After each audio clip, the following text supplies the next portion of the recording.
Wait, what?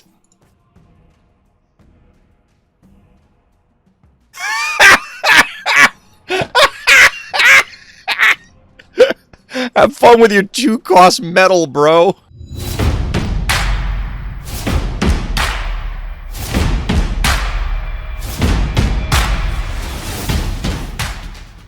Welcome back, everybody. Welcome back. It's Cards and Castles time. We have something special in store. In fact, it is the official mobile launch. Happened earlier today, and we're jumping in. We're going to play some CNC2 tonight and hopefully have a whole lot of fun. So let's get to it. And before we jump into everything proper, I do have to let everybody know that, of course, this is a sponsored stream. Yep, Random's Thoughts. It actually happened. The team is sponsoring this. If you're interested in jumping into CNC, or maybe if you already have, you can try entering my code RTchomp over in the shop in-game. It'll give you a few packs to help jumpstart or supplement your collection. But I got to get that out of the way at the beginning. Hopefully I'll remember to bring up the code as we go through, but let's get into it. What's going on, chat? How's everybody doing out there? Hopefully everybody's having a good start to their weekend. I'm excited. I've been playing a lot more card games as of late. And I mentioned it before, but it's nice to get back to that. I do love the other games that we've been playing, of course. But I got my start streaming and content creating with card games. So, of course, it has a important place in here. So we'll start out with some packs. We, of course, do have our new Battle Pass, and there's some cool stuff, including a new card on here. I was looking at this offline, and this actually looks pretty sweet. This looks pretty sweet. It might seem a little costly, but obviously it trades, and then like stealing a guy seems really good. Shiny packs. I mean, there's a lot of. This is also hilarious. Like this is spectacular castle art. I'm very much considering jumping in. I don't have the silver right now to do the premium battle pass, but I am very much considering it. To be perfectly honest, chat. To be honest, seems pretty cool. Seems pretty good. But let's get into it. Open some packs here. You got 6, in fact. All right. If nothing else, this will all give us some crafting fodder, so that way we can try out some other builds. I do kind of want to look at some of the recipe decks again, just to try them out. I had a lot of fun with the Dramoth build. Ooh, whoa! Spectral Rider's pretty good, and then we got double epics. Headless Horseman as well, which we got off contraband and worked out. Probably must have snuck by earlier and messed with the green screen. Cast any random spell costing 3 or less on another unit. Interesting. Chaotic Mage is right. I keep trying to drag them over. Ooh, we get an epic, a little infestation. I'm pretty sure we have full set of infestations, so we'll have to see. Ooh, we get a Grendel? Tunnel Collapse. Add 2 random dwarfs to your hand and 2 random items to the bottom of your deck. So we could be playing... Maybe we try and build the dwarf item deck tonight, chat. Maybe we try it, because that also seemed pretty fun. Let's take a peek at our collection real quick. A little Headless Horseman action. I do like this card. This card seems pretty good. Card seems pretty good. Let's see. First, we're going to do this. We're going to clean up. 1,000 shards seems good, so we're already well on our way to crafting other stuff. So let's take a look at the recipes. We have everything for dinos, but we've been playing dinos a lot. Not that I can really complain. We were playing Dragon Contraband. I almost said Dinosaur Contraband, although maybe that's a thing. Swordsman OTK sounds tempting. Viking Ramp?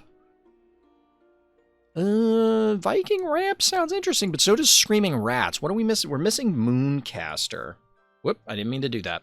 We're also missing a whole lot of stuff on the back end that looks like these are 3 legendaries. We're not going to have enough crafting materials to do this.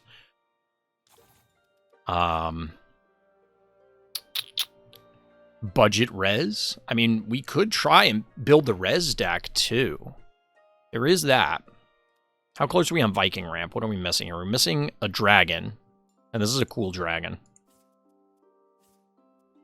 This is a cool dragon. Whoop, I don't want a Titanic Golem. We don't need that. Let's see. You know what? Let's try and craft this, chat. Let's try and craft this. Let's go to cards. Let's go to crafting. Let's look at... I accidentally got out of crafting.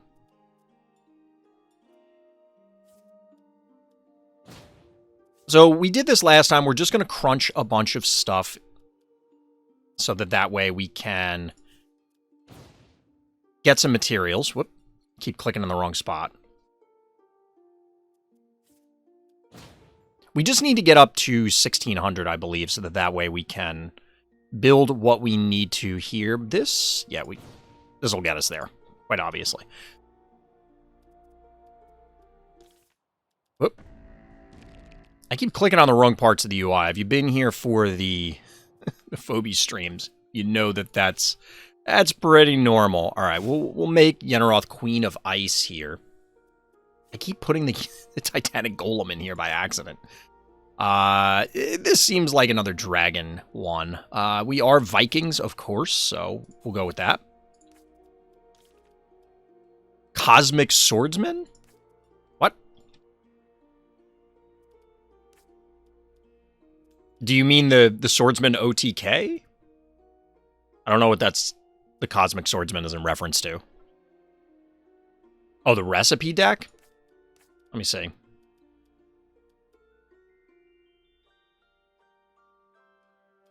Oh, here it is. I missed this one.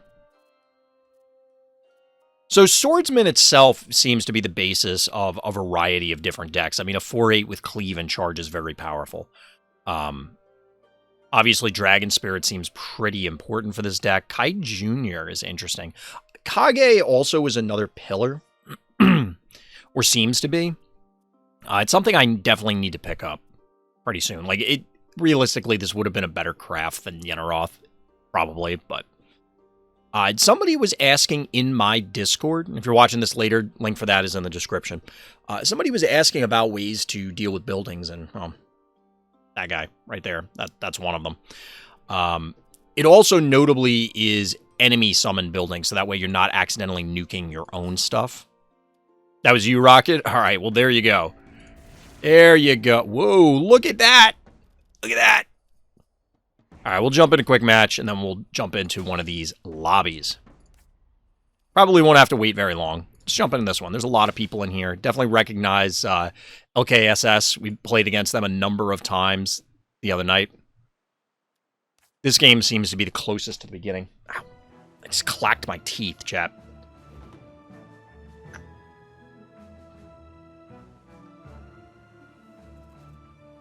That's a Warhefalump. That had armor. Like, that's scary. I wanted to... at some point, I gotta remember to look up how many cards have that effect. Because there is the one pirate that I think causes everything to cost more. I don't know what the I didn't look at this list at all, chat. It was just, hey, you're really close. You're one card short, so we're playing it. We crafted the dragon. We'll see. The main deck, Dwarven Mithril, already gives me indigestion, but we'll see how this goes. Accidental stream snipe. Ah, that's you. It's fine. If you stream snipe me, I'll live. I wouldn't be streaming if I was concerned about that sort of thing. Ah, interesting. Okay, okay. I mean, we could do this, but I'd rather hold on. We'll ramp this out and then go from there, I think. Yeah, I don't mind if people are watching the stream and we end up queuing into each other. Like, it's not a big deal. We will ramp this out. We're going to put it here so that way we don't have to engage this if we don't want to. So what one do we want?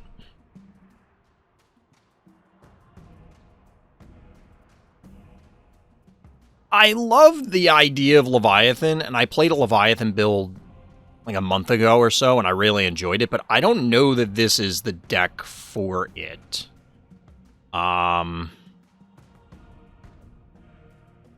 We're going to go with this, Because we can actually draw a card off it next turn. If our opponent runs this forward, we can trade and then draw a card off the Spikefish.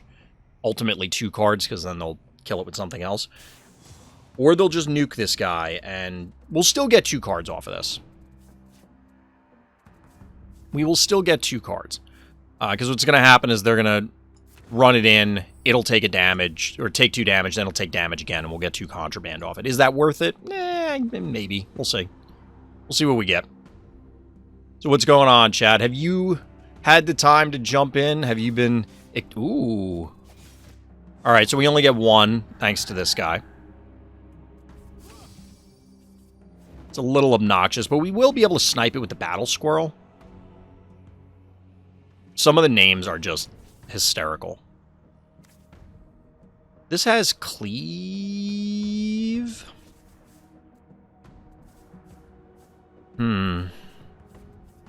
This is the guy I was thinking of earlier, Captain Harker. So like if we had Merchant played this last turn, this turn we could have slammed this guy. So next turn will be at... I think we're going to do this. And pass. Because this has Sniper, so we can poke this guy. We're going to take a little bit of damage, and we just have to not chew into this, because then we can Minotaur... not next turn, but the turn after.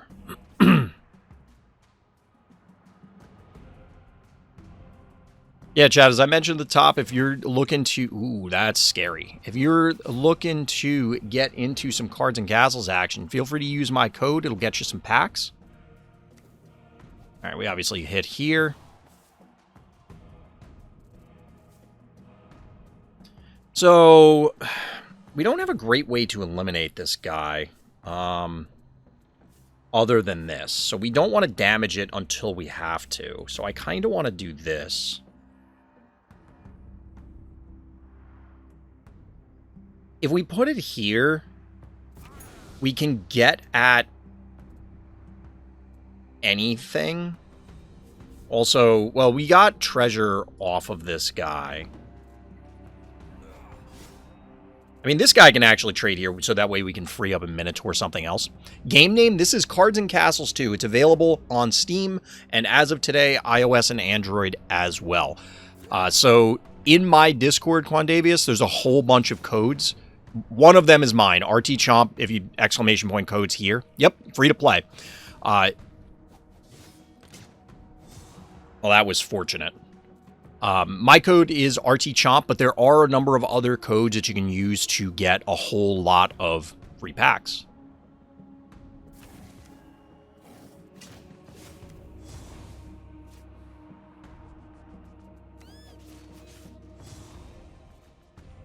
I really enjoy this game. As you can tell, it should fit in well with a lot of viewers that are on my stream as normal.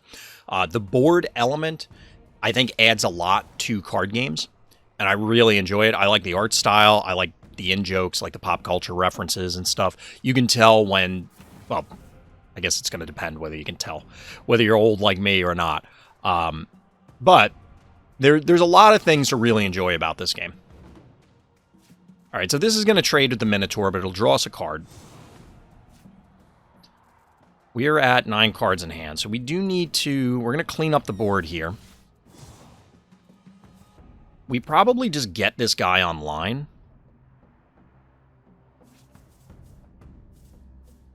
I'm not real sure what the Freya does here, other than... I guess it helps finish the game. Because, for example, we could Freya and then spam a bunch of guys right now. So this we have 8. 7. If we had one more resource, I'd feel better about this.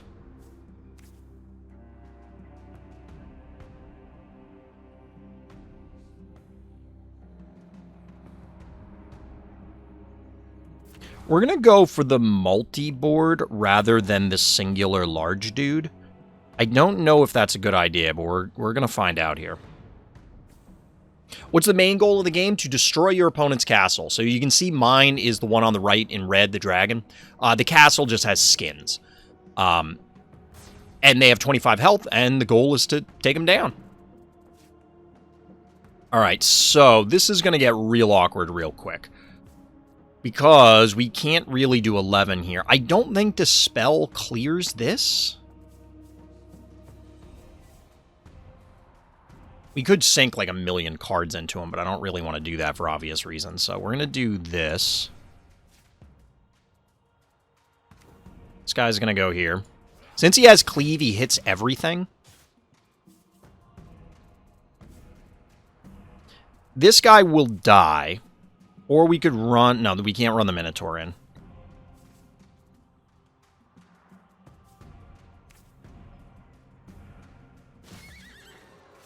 Well, we get 5 treasure out of that. That's something. Unfortunately, we 2-for-1'd ourselves, but that's probably about as good as we're going to get off of that guy. And we can play our own now.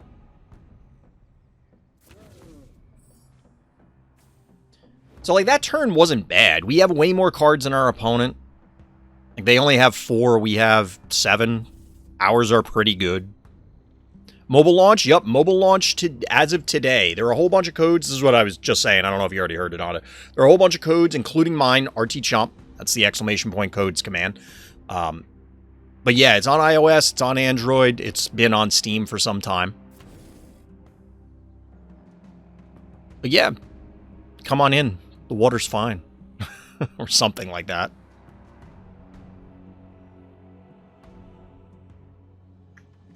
I mean, I've said it before. I'm absolutely into accepting sponsorships, but I'm not interested in playing sponsored games that I wouldn't enjoy anyway. You know what I mean? Like, I want to play the game and enjoy it, not play it because I'm sponsored. We're going to do this. Could have done this more efficiently, I guess. So, like, this guy didn't have to take damage. But we're going to get another cleave dude online. Actually, you know what we're going to do? We're going to do Freya. And then we're going to slam the Titan. Because now this guy has Frenzy, and he's going to go face immediately. So the point is I've really been enjoying this game. I would not have continued to play it if I wasn't having fun playing the game. It wouldn't have been a worthwhile sponsorship for me to, like, hate myself at the end of it. You know what I mean?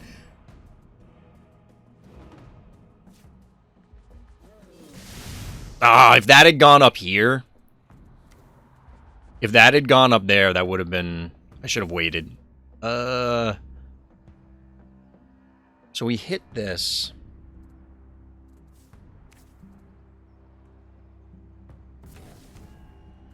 We're going to clear this guy. The problem is, because it pushed, now I miss out on that attack. So, like, that was just a mistake on my part. That was a mistake on my part, I think. It might have been worth it just to attack, because, again, my guy, hypothetically, could have frenzied and then cleave their castle. It also could have moved here again and been useless. That's a Guardian, but I have bad news. If that guy doesn't move, he moved. Idiot. Awkward. GG. Smash. Apparently Thor is the Hulk in this. I don't know.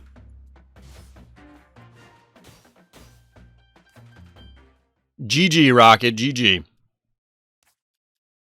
So we'll keep going with Viking Ramp. I do like the idea of this build. This is very interesting.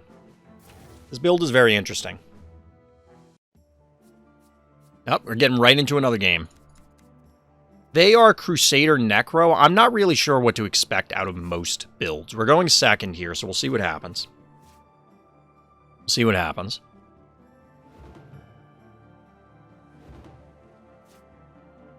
We could ramp this out, but again,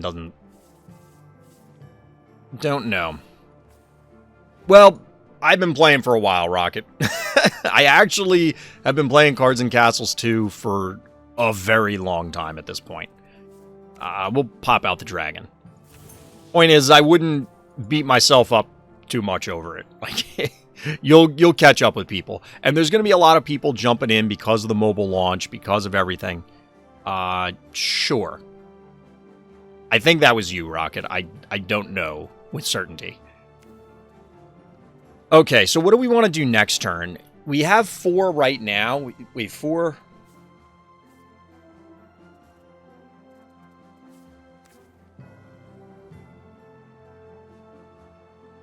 We could ramp this guy out next turn, because we'll have 7. So we do nothing. Wait, we have 4.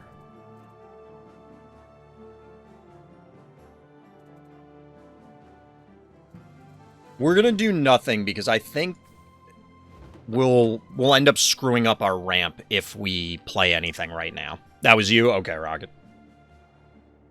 I thought I saw the name, like, from the last game, but you know me and not paying attention to the names we're playing against. I have no... Oh, this is probably Cancel Magic. Oh, that could be very bad. Ooh, we get the new card, chat. We get the new card. That's awesome. All right, well, we're going to start with... Should we start with this? We can't release the Kraken because I'm pretty sure this is Cancel Magic. So we're going to play this guy. That preserves this. I don't want to use this yet, but I have to remember to use this first. I'm pretty sure that this counts as a spell and therefore will get countered by Cancel Magic if that's what it is.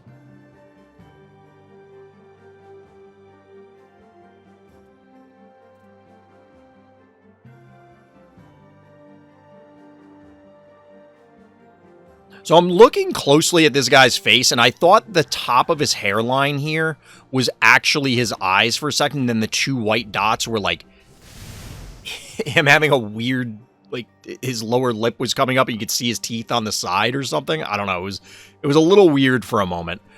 What do we want to do here? If we Medal of Bravery... Like, we have to Medal of Bravery before we...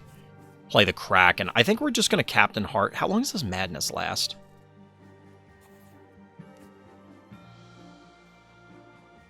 Cannot be controlled during the next turn. Okay, so... I mean, they could madness again, and that would be super obnoxious. We're going to do this.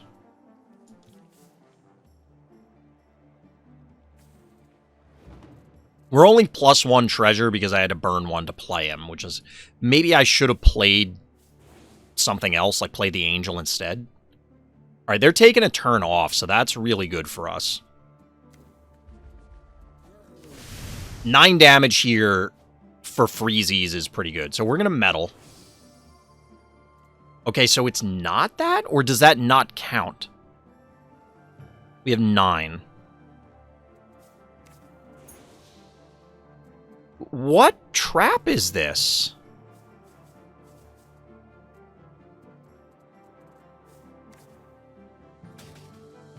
What trap is this? I have legitimately no idea. Or do those, like, does Cancel Magic only counter certain things? Oh, there's Angel of Death. That seems not good for us. That seems not good. Because they're about to steal our Kraken. Can we kill this guy in any meaningful way?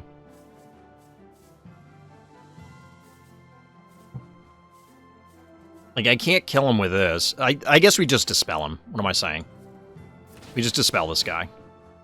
Oh, that clears the armor, too? Oh, get wrecked.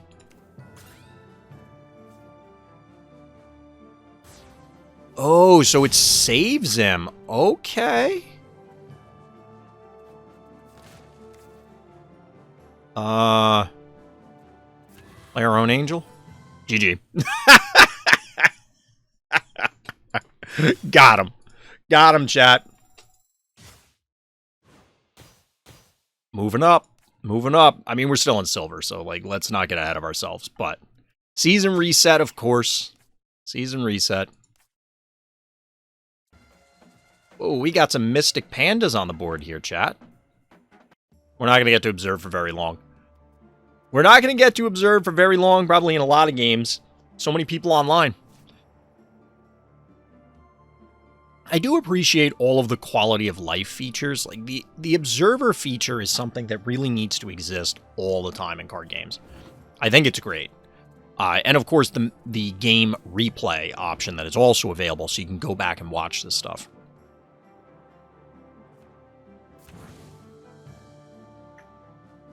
So we have red-purple here, Warlock Ninjas, as you can see up in the top right.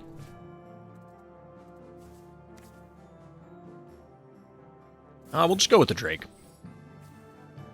I like this build, chat. You got Freya, nice. A great addition for a variety of aggro decks. And obviously other builds, but in aggro, you can absolutely use it where it's, oh, I need to unload my hand, and then they all get pseudo rush, haste, ferocity, charge, whatever. I mean, in this game, it's charge, but, you know, you get the idea.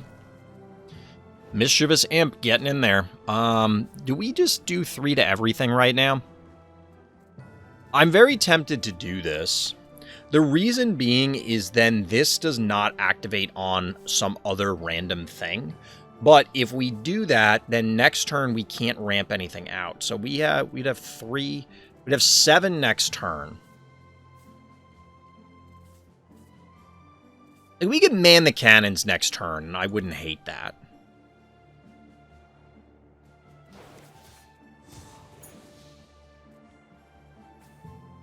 I don't think I hate that if we man the cannons next turn, because then we're not dealing 3 to our team. We'll probably clear whatever they put on the board. Our opponent's being very aggressive about this. Are you buffing it? Alright, so you're red-purple dragons? Ooh, that is uncomfortable. All of a sudden, this game plan doesn't look nearly as solid as it did moments ago. This is a 3-4.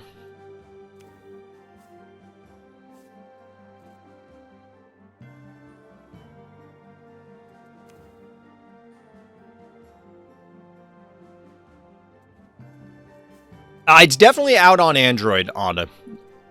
Mostly because I also have an Android, and I know. Like, I did check. Maybe it's region locked. I did see rumblings from some of my YouTube comments on other videos that was a potential issue for them. Also, this should have been here. This was a mistake. The reason this was a mistake is this could go up and this could come back this way, and then the two of them kill this. Odds are they do something. But this positioning means that it is impossible for this Voyager to connect with this thing, so, like, there's no point. There are links in my Discord, Onda. If you go into the Cards and Castles thread. That was kind of fortunate because it didn't hit this guy. It hit face, which is not great, but... So this actually is a sufficient answer.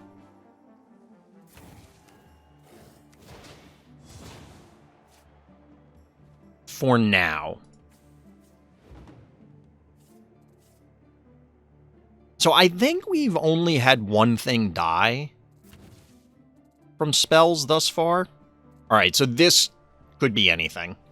There's like a million different things that could be. The red ones trigger off of a guy being played. The purple ones trigger off of me attacking their stuff.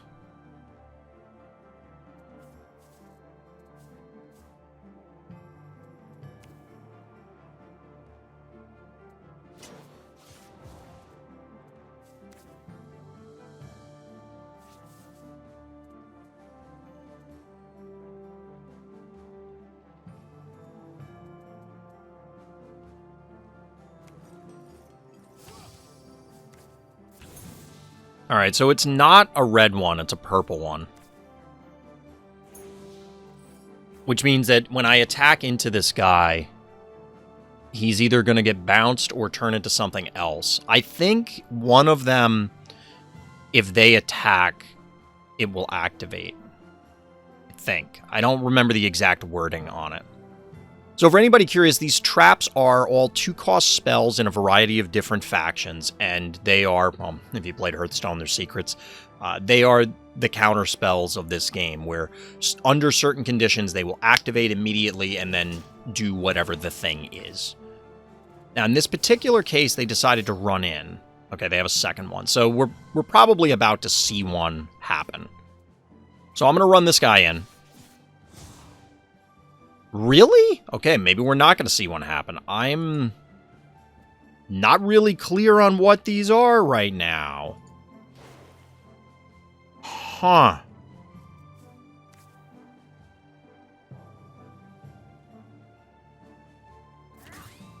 Okay, so this activated trap backdraft. So it deals 4 and then the excess gets spread around. That's not exactly the guy I would have wanted it to hit on. But that means that was the one that was just played, because I played a guy last turn and it didn't activate. So the question now is, what is that other one? Since I attacked their guy, I have no idea what that is. Like, literally no idea. This should activate.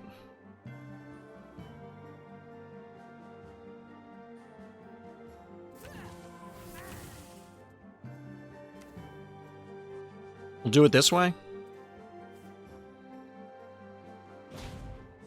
Oh, okay. So it activated the rune trap.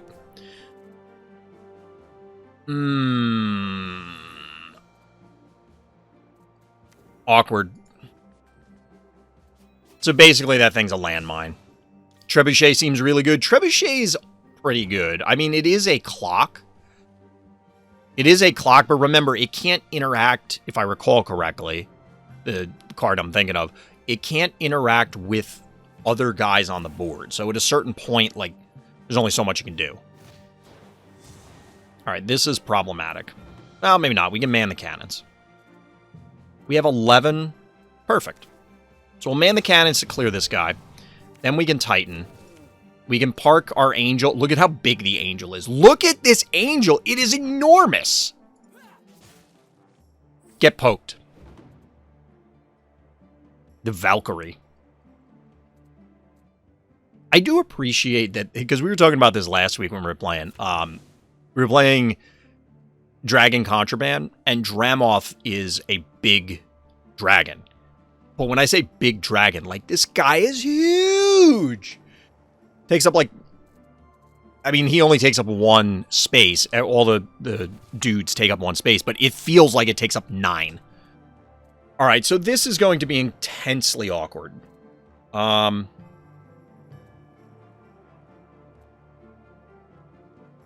What we can do is we deal 3 to everything. We don't deal 3 to everything. So there's the counterspell one. So we know that it's not that. We're going to do this again, because it clears the way. That lets me punch this guy, but because he has cleave, he hits everything. So that guy had an ability called Guardian, which is kind of sort of like taunt. It means that any nearby buildings are invulnerable to attack damage until the Guardian's removed, as long as it's not behind the building. So you see where the Valk is? You can't put the Guardian here. It has to be at least adjacent. I have no... What just happened? What is happening? Like 25 gold worth of random spells on random targets. Oh boy.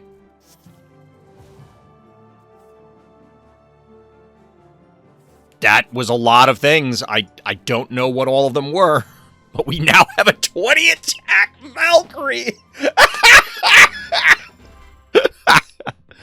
Look, pal, I know that's a last-ditch effort, but I'm not sure that's exactly how you wanted that one to go. Why does walking over graves not work? What do you mean? Like, you can't stand on them, if that's what you're asking, because they do occupy a space, so you have to attack them and interact with them. Picture if, like, they're a literal tombstone on the board.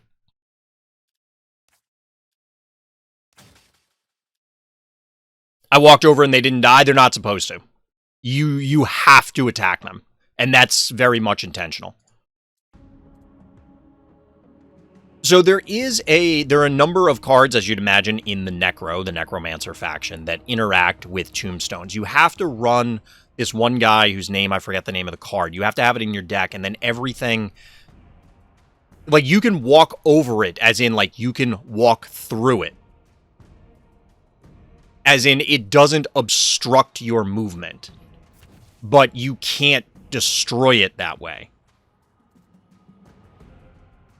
Like, you have to actively go out of your way to destroy it.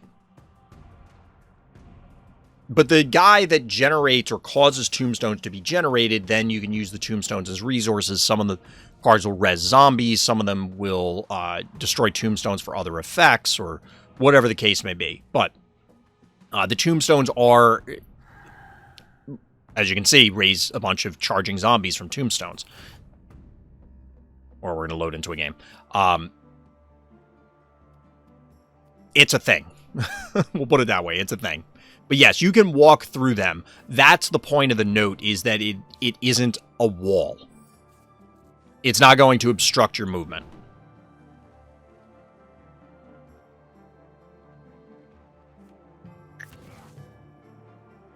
Uh-oh. Are we up against dwarves? Are we actually up against dwarves.deck? It could be happening, chap. So, dwarves are, they're not necessarily building-centric, although they do utilize a lot of those things. Maybe they are building-centric, but there are some buildings that do generate, as you can see, this generates contraband, which we can get into in a second, but you can see the keyword up there. They do generate other stuff, and it's a value sort of build kind of thing.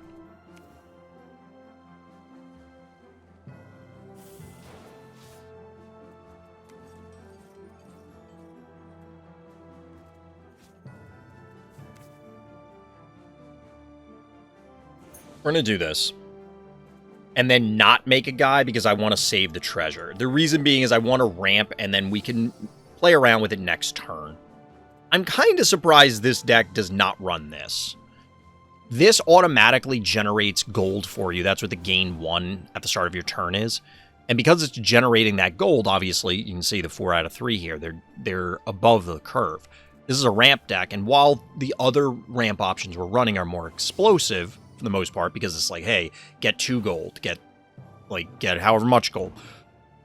But this gives you a card and its continual usage. I feel like there's clearly something there.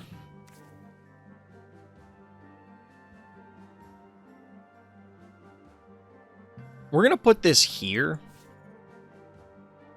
They're going to get a treasure and a card off of this because they're going to kill this. I can't stop it. I guess I could give it armor, but I'd rather get something on the board. And I don't want to do this trade and then just give them resources with no meaningful advantage. Oh, I should have played this here. I forgot this guy has Guardian. So you can see why, like, if I played it down here, they can't target this. They have to fight through him. That was just dumb. Our opponent's like, what is this fool doing? That was just a mistake, chat. That was an error. I mean, you can make the argument that I didn't want to take the damage on this guy anyway, but I'm clearly, like, the positioning is bad if I wanted to go in. It was obvious I was going to utilize this guy to defend. That's annoying. Alright, so they are just, like, they're actually playing the buildings, because there's a card that will give you buildings. So we're going to do this.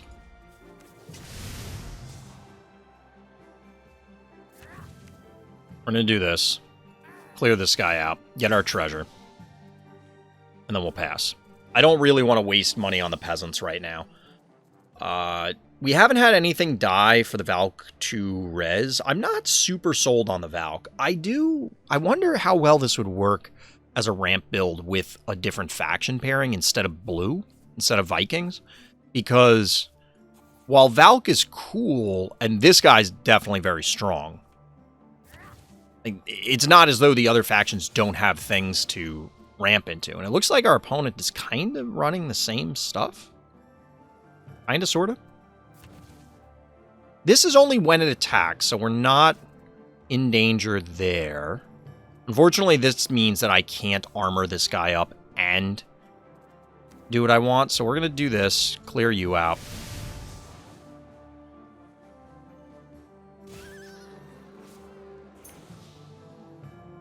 Actually, we can.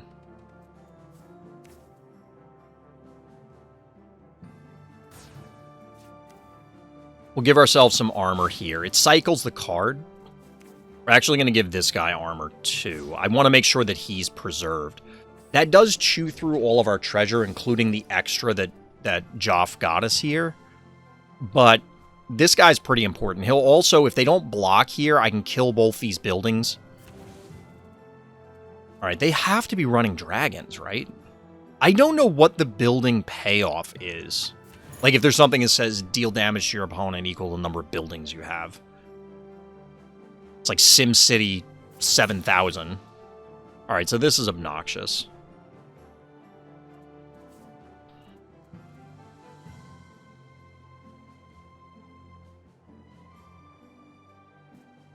So this is inert, which means that you can't interact with it in any way until you meet the condition, in this case, play a spell, which I'm obviously not going to do.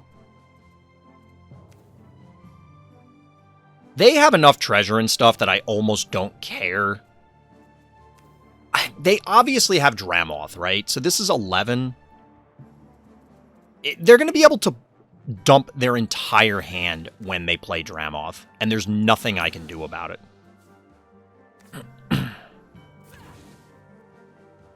The other risk here is that they suddenly have... I'm taking the Leviathan because we'll have big plays.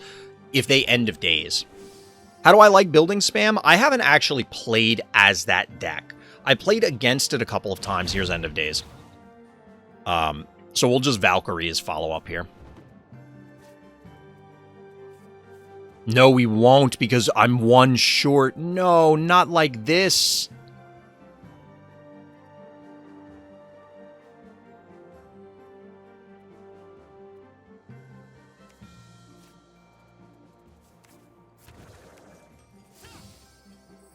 We can still rebuild our board. They have more cards in hand than us now, though. But as far as building spam goes, I'm not sure. A lot of the buildings feel like they are... I mean, they're obviously just shy of being fine. What does scallywag mean? I mean, it's usually another term for a pirate. It's supposed to be like an insult. At least I've always assumed it was supposed to be an insult.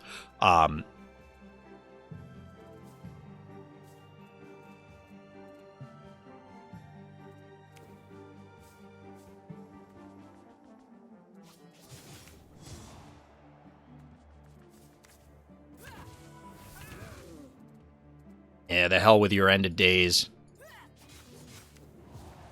Valkyrie as an anti-End of Days is actually kind of bonkers.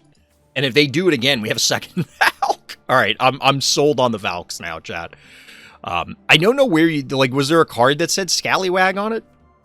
I don't know where that came from, Honda. It was like a random question. I also don't know where I got this Drain Life from. Oh, because this guy took damage, so I got a Contraband.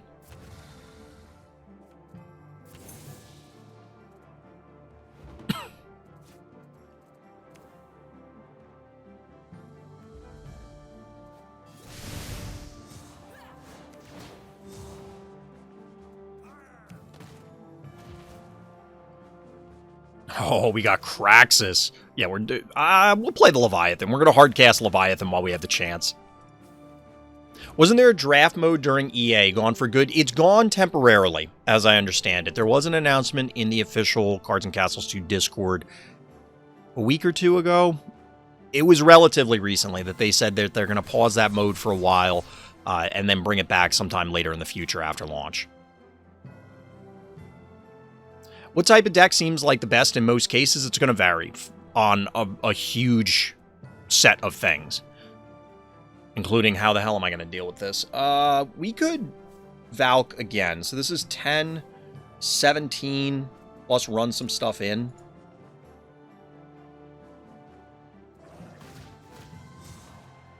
There might be a more effective way to do this, but... Ooh! Yo! Let's go!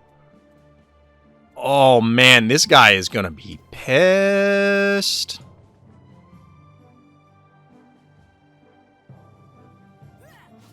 So charge means that I cannot target the castle with this.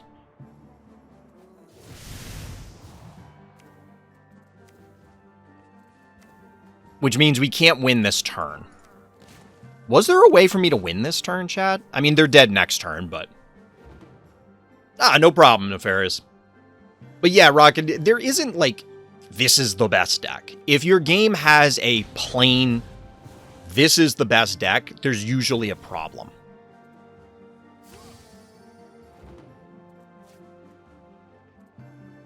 Did we do it to him, chat? I think we just attack. Got him. Valkyrie, get there. GG. I mean, like, the meta deck, there's several. I mean, there's several meta decks. So, to be honest, the recipe decks are not a bad place to start. Are they going to be, like, this is the core meta? No, but they do give you some options. So, like, there is a Rats aggro deck. The Beast deck that we posted in my Discord from Dr. Traffic does seem to be up there, like Beast aggro. There's a few different versions of Beasts, like this Beast Ragnar. This isn't the version of the deck, but it has a lot of the core components of it, like Torgon and War Lady Freya, Beast Mode, obviously the various good beasts. Although, interestingly enough, War Cow doesn't count as a beast. Killer Rabbit's very important for the build Ragnar, because the idea is you set up a lot of pressure, you put pressure on their castle, you get them on the back foot, and then your late game is you can pack hunting / Torgon, or just get, like, hold on to beasts and you use, like, say, Cockatrice. So then Cockatrice, after a Torgon, costs 0.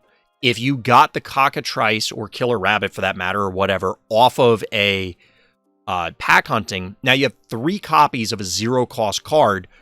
You slam Ragnar and start just electrifying their entire board. As far as, like, the actual meta goes, I can't speak to it too intelligently, but, like, Screams decks, there's a few different aggro decks. I think the fire deck is pretty good. Apparently, dinosaurs were on the fringe, but dragons were at one point tier 1 and now are tier 2 due to a number of patches. In the official Discord, there are a number of links, including, I think it's Death's Advocate put it together, but there are a lot of beginner decks. And then I believe, if I remember correctly, that Death had set it up such that it, like, gives you an idea of, okay, this is the path you want to go. Like, if you like this deck, go this route.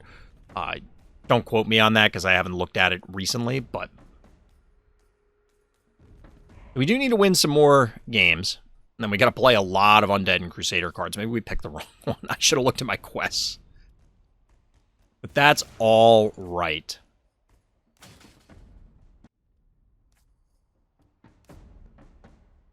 So what are you... Was the deck you were playing, Rocket, like what you're working with right now, or was there something you want to work towards in particular?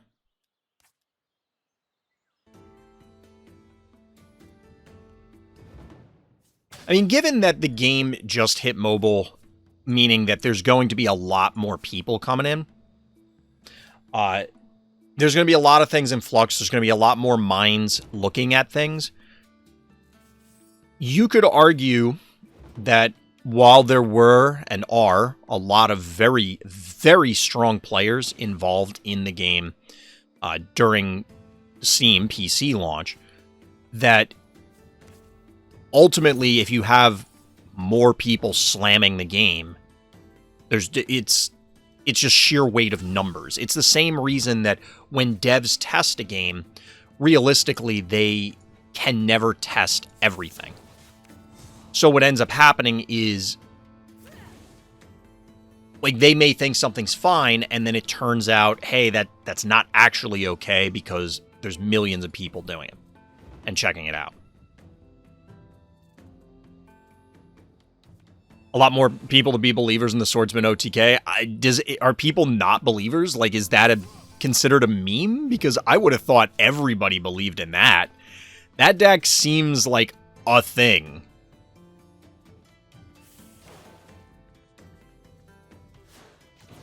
As much as I am loath to admit it, there's an argument. Oh, wait, you know, do we mithril here? I don't think we mithril, because we could save this, or I could next turn slam the Titan, and I feel like Titan is way more important.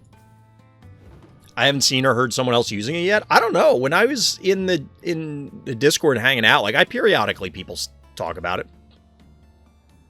That's why I had to get the clip. I mean, I'm not sure that I want that sort of thing. You're known for it, at least. Fair. I don't know that I want that sort of thing to be popular, right? The game is completely asynchronous, right? You don't interact. Well, I guess it's not completely asynchronous because of traps, but like you don't realistically interact with your opponent's stuff, right? So there's an argument I don't really want something where it's just, oh, I'll kill you out of hand because it's too easy to be like, oh, oops, you're dead sort of scenario. You know what I mean? Get wrecked. You know, I'm actually finding value out of the armor. I mean, we'll see. Given the changes that the devs have made up to this point, I have confidence that they will stay on top of these sort of things. Yeah, I saw you say that before, Rocket. That's not great for us. Costing 3 or less. Okay. How do we want to do this? I guess we can do this clear and then you clear those two.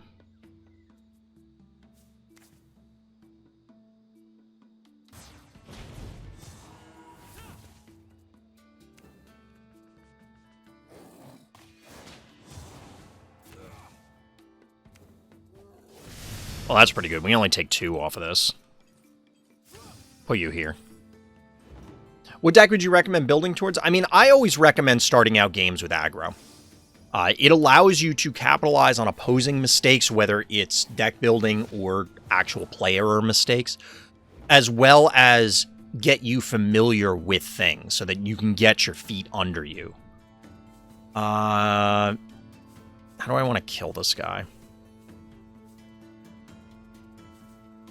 I don't really want to burn this or this on this guy, but I don't want to give them 2 cards off of this, but I don't know if we have a choice. I kind of feel like we just run you in.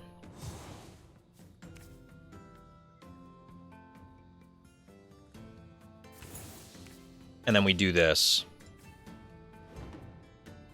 But yeah, I always recommend starting out with an aggro build. So I would say look at the B stack, maybe check out. I don't have a list handy for the, and maybe chat could help us out, but I don't have a list handy for the rat deck. I mean, obviously there's the recipe, so you could see what's there. But I would say if you don't like aggro decks, don't force yourself to play aggro. Like, there's lots of people in my position, they'll say, oh, well, just play this sort of thing. And that's all well and good if you like that. If you don't, then why are you playing it? You know what I mean? Like, don't play something because I'm suggesting it. Play it because you think you're going to enjoy it.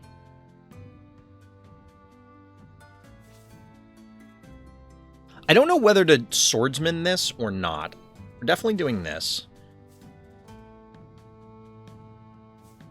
You know what we could do? We could Freya and stall them out.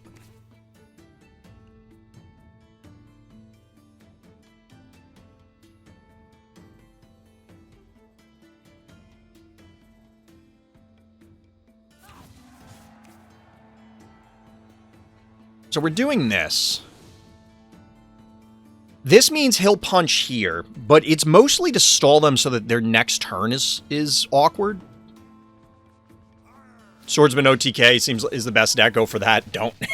I imagine it's not going to be great for a newer player to the game. I imagine it would be a frustrating experience. By the way, Frenzied Kraken. How appropriate, chat. No, not like this. Oh, the Kraken lives. It doesn't matter. They have a peasant. God damn it. I love how it, like, like pokes. It's actually comical to me. It's actually very, very funny to me. We have 12, so we're probably going to play this and this. We'll just walk this up there. Now, they're Crusaders, so they could end of days right now, and I'm going to scream. On your ult, you had a 1730 after a bunch of starter pack pulls, not beginner friendly. Oh, no.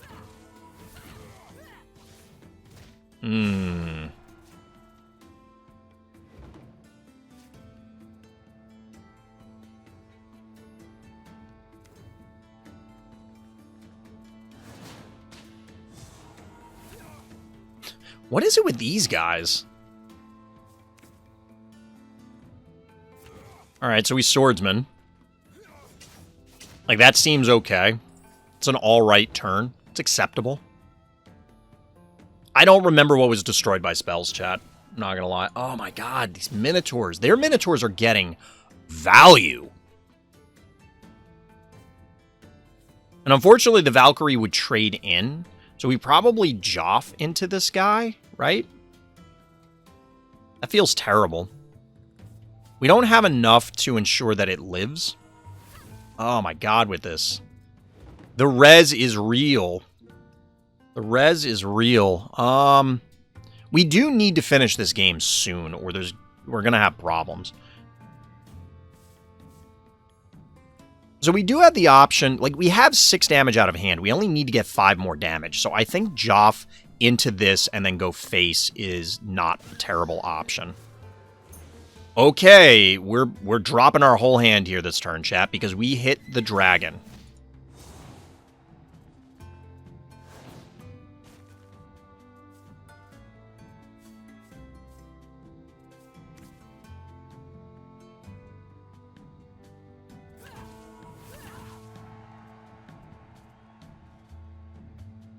This is less than stellar. I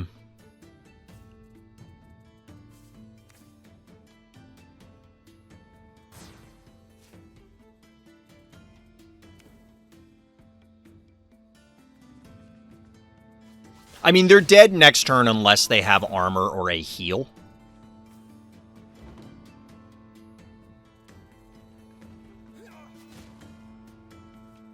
So start with fire aggro. So fire can be aggro, it can be mid-range, or it can be control.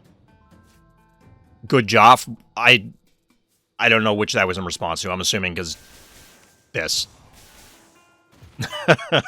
Yeah, I was playing into... Alright, I'm just going to burn you out. If that wasn't available, yeah, that sequence probably was not very good. But also, the Joff for 10 was like... Alright, I mean... Wait, I guess the lobby must have... Ooh, we get a Mooncaster, chat, so we're only one away from getting that other deck built. That's actually pretty exciting, because I do want to try that other list, the rat list. But yeah, as far as fire goes, I don't know if I still have that deck built. We can look at that for a second. I think there's a recipe one, right? Okay, so there's fire aggro. My games where Joff eats a big card have usually gone well for me. It seems like it might work out. So looking at this list, if I were to play fire aggro normally, like, I'm not a huge fan of Killer Monkey, but, I mean, maybe. I don't know about Demonic Mobster. The rest of... Okay, Rakanoth is not worth it. Don't craft this guy if you don't have it. I actually do not like Rakanoth in, like, anything. It never feels... like you would think it's going to be great. But having played Rakanoth a lot, and again, maybe I'm playing it wrong. Like, look, I'm open to the idea that I'm just not playing it properly. But I have almost never put Rakanoth on the board and gone, you know what? I didn't waste my time. Because it very rarely untaps, and it's like you get one activation out of it. Is what usually happens, because you have to use your fire spells in other parts of the game.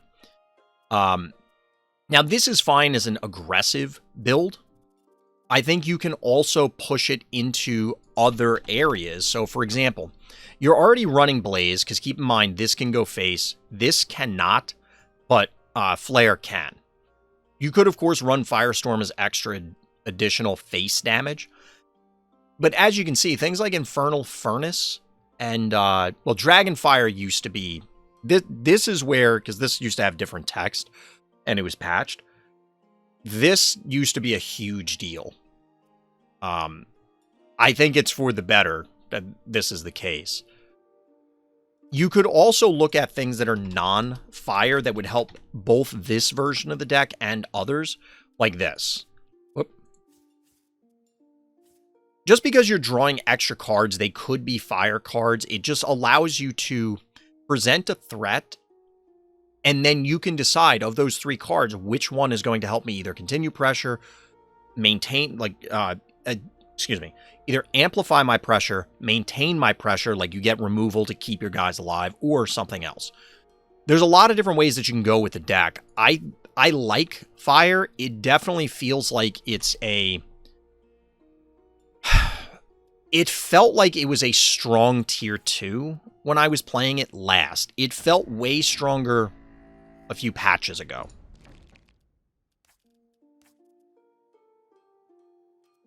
Because the cards just did different things. The cards were doing different things at the time.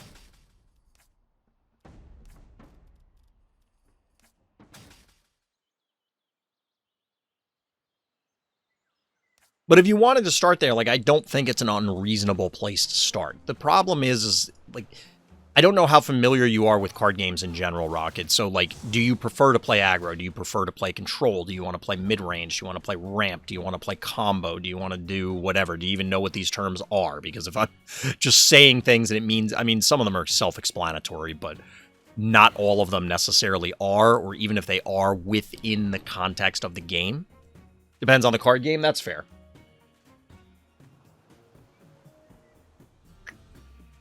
I mean, here's the other thing that you're going to learn about this game, is that because the board is there, it dramatically, we're on the draw, so I'm keeping, because we're going to have the Medal of Bravery. Ooh, the Reaper, there it is.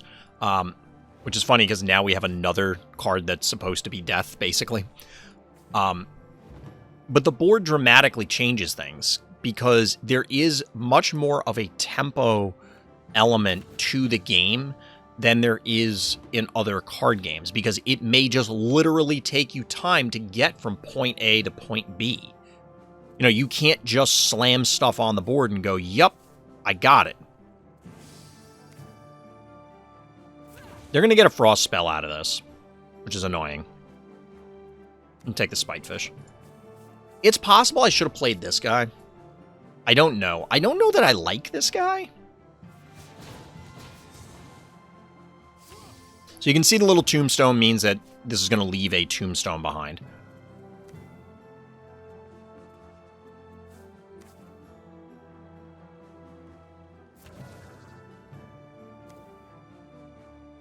I think I'm going to remove this just so that they can't do something else.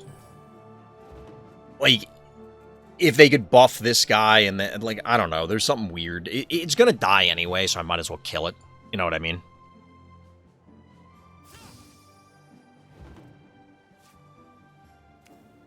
I also don't know exactly what their goal is with the tombstones. So we could ramp and then next turn slam a Titan. Or we could wait 2 turns. I think I'd rather establish more board position right now. You're a big card game player? I am as well. I've talked about it before. I've played an excessive amount of card games. That is super obnoxious.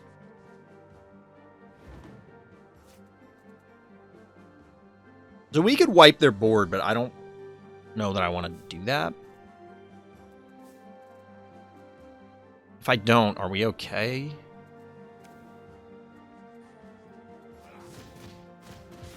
So we do this. We do this. If that's okay. This trades in here, ultimately. But this is the same sort of scenario where maybe this wasn't worth it. So what I could have... Yeah, this would have been better, I think. So what I could have done is move this to where the Voyager is. I kill all their guys and the Tombstone. and then the Voyager attacks the tombstone, leaving nothing on the board. Well, no, there still would have been one tombstone because my guy would have died. But we would have cleaned up the tombstones faster, I guess is the way you could put it. So we'll have 7, so we can slam this guy. They still have like 1,000,000 cards in hand. We could clear. I don't know that we need to, but I kind of want to. I don't like the idea of clearing and then just passing back. Like, I think I'm better off playing this guy and then hoping that they don't do something next turn. So like, we play this guy. Next turn, we can Minotaur. Or if we're forced to, we can man the cannons or something. My concern is that if I clear and pass back, they slam a big threat, and then I can't necessarily address it because I have to face check things. All right, they're slapping here. That's interesting. Oh, that's not good. Oh, I don't think this went the way you wanted it to. 3, 4, 5, 6, 7. No, this is not... No, this is not how you wanted this to go. Well, he's going to get another one. All right, so what we're going to do is we're going to do this. We're going to clear everything. No, we're not. We're going to whiff because of that. Ugh. Do we man the cannons? Yeah, I think we man the cannons rather than Minotaur.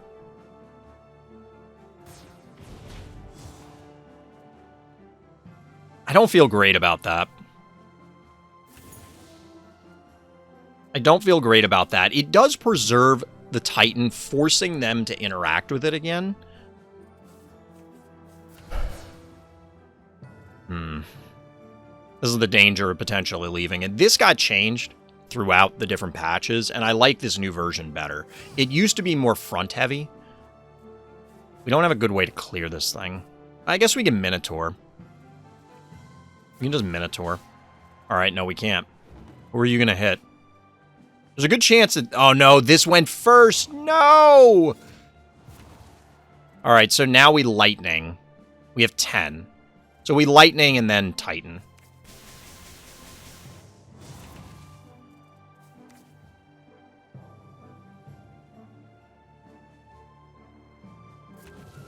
I don't hate that. They are up on cards here. We have 4, they have 6, they have 8. Oh my god. Oh my god, Soul Destroy. Chat, what a blowout. What a blowout. Alright, so we will... Do we Minotaur? We could Hearken. I think we Hearken Drake.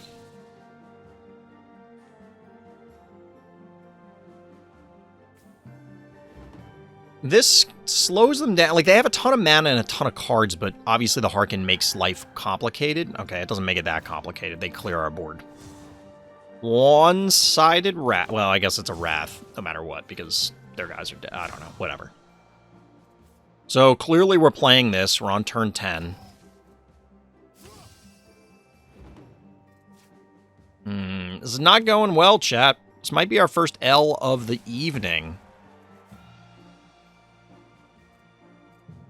Do we frostbite this idiot? I think we do, just to ensure that we don't die to something silly. We could also off this guy. I don't think I'm worried. We'll make a peasant. I just don't want them to frostbite our dude, grow this guy, because obviously they're in Viking, and then, like... Oh, this guy trades in. Granted, they would have to... It would probably end up being a 2 or 3 for 1. Probably a 3 for 1, yep. Alright, Shattering Strike gets him anyway, but at least they had to play it. We'll Lightning again. I'm not thrilled about that. That was not great.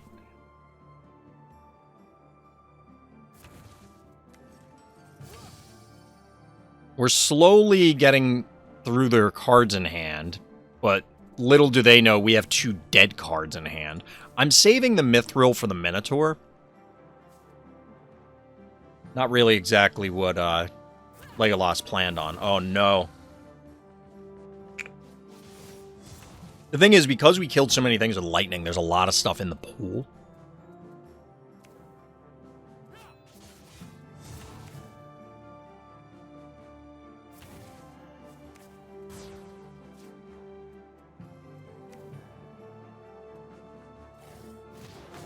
Now, they've gone through...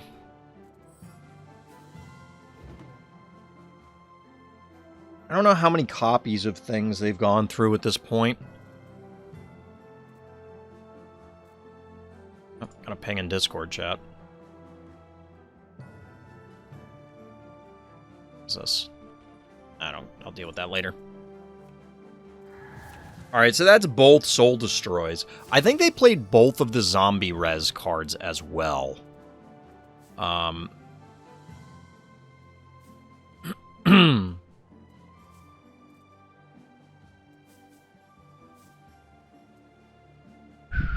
think we play Kraxus. And we play the Sea Witch. We'll take the Leviathan. We're under 10... Well, we're at 10 cards. So we get a discounted Leviathan. There is that. I wonder how much that plays into the normal game plan for this deck. We do draw a lot of cards, or potentially draw a lot of cards. This is gonna die. Really? And I guess you can Yenneroth. That is unfortunate.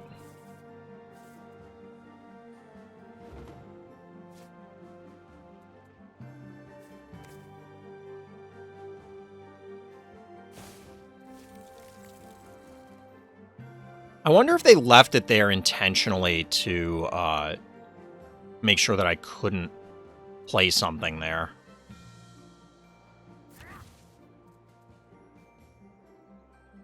Do we Mithril anything here?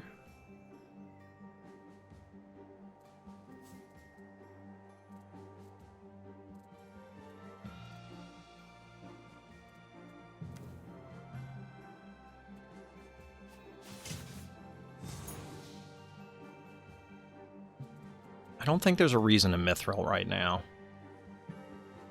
I would love to have been able to play the Leviathan, but if wishes were fishes.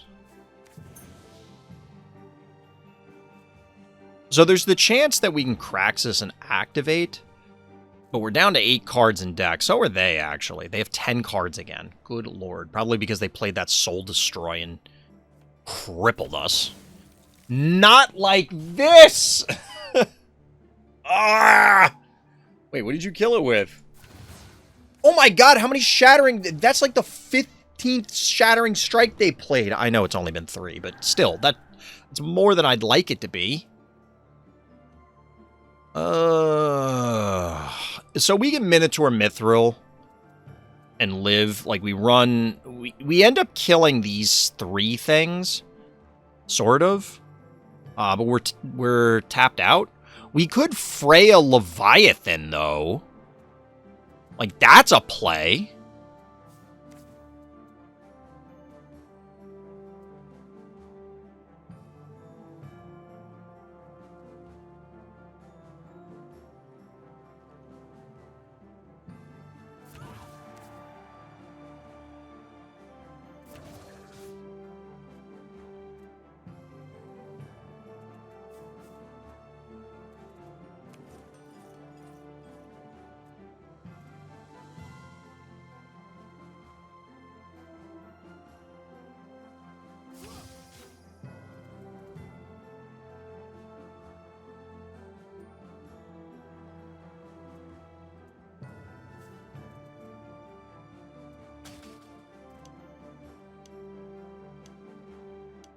I'm debating whether to Mithril.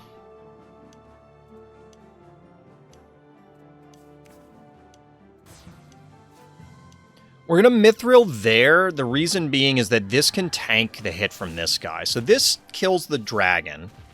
Unfortunately, this guy also got hit with Freya. I should have sequenced it. Well, he would have gotten that anyway, I think. I think Freya is retroactive. Just pulled assigning rares at any good Dwarf Paladin. I think so. I don't remember. I'm confusing that with two different things. One is a Paladin that when it comes in, it kills something. And the other one, I think, lets you draw knights or something like that. Wait, what the hell just happened? They just did something mean to me. Let's Valk, I guess. That seems pretty good. That seems acceptable.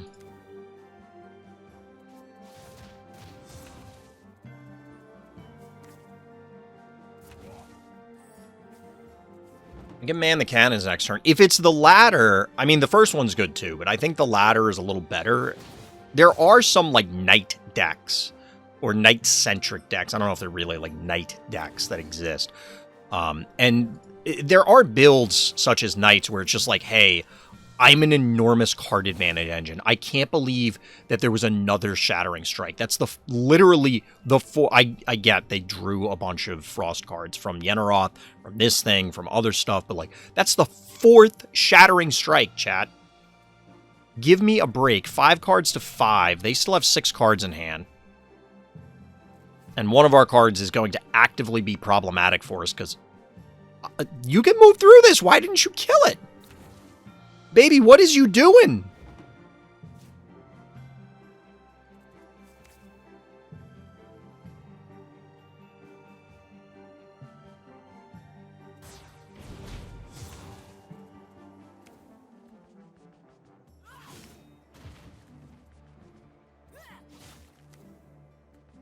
So the awkward thing here is this guy's going to take a damage because he attacked. It's awkward. I don't know how many board clears they have left. I don't know how many... I have yet to see a... Okay, I'm glad we killed the tombstones, but that's not good. We haven't seen any witch doctors. Did I already play a Valkyrie this game? I don't remember if I did.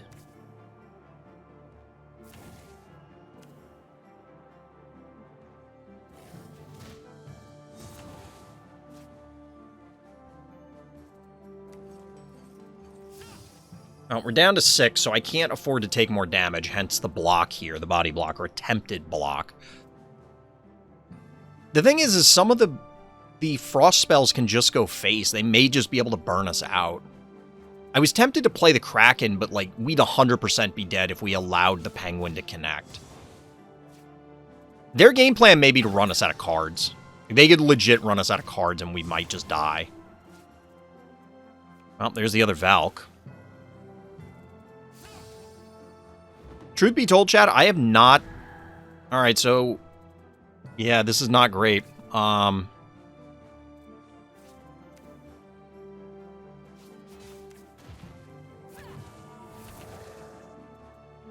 Well, that's a good start, I guess. Wait, what? Wait, can I move here and then hit it?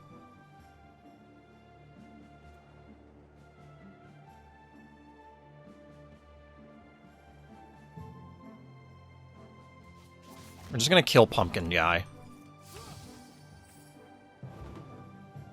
It's not impossible for us to win. It's going to be very, very difficult. Mostly because of that. Oh, that's brutal.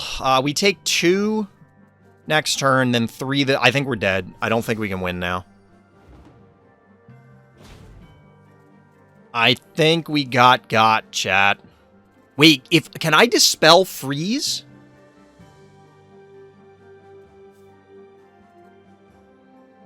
I don't know if that works. Not like it matters, but we might as well find out.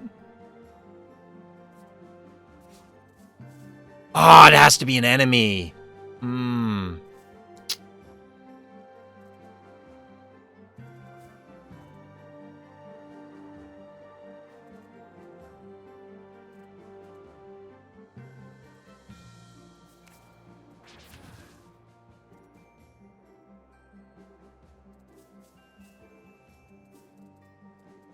If I had, like, cleared one of these, we actually... Or no, we don't win, because he only does 10. I thought it was, like, he gets the 10-10 on top of it.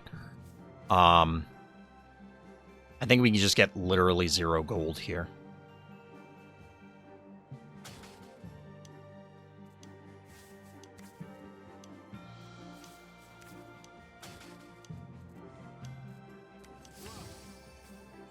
Ah, I didn't... I could have attacked. I could have attacked. You got Rakanoff? Nice. Congrats. Starting off with the good old Fire Dragon. Ow. GG. Got me. First L of the evening, chat. Not bad. It was pretty close. It was very close. Definitely very close.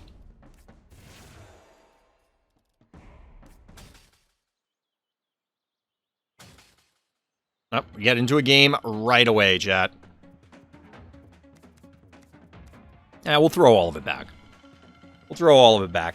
There are more codes, Quandavius. If you check the pinned messages in the Cards and Castles channel in my Discord, for anybody else watching ! Discord, there are a lot of codes. They'll help jumpstart your collection. But yeah, if you use the RTchomp code, that helps me out. It helps the devs out, obviously. Shows that there's people actually paying attention to me when I'm streaming stuff. I'm planning on hitting everything with lightning next turn. It might have been better to ramp this idiot out. We're going to get a 1-for-1, essentially. No, we'll get a 2-for-1, because this is replaced. But we have to burn this. I'm going to lightning, I guess, rather than man the cannons here. I think that's probably better.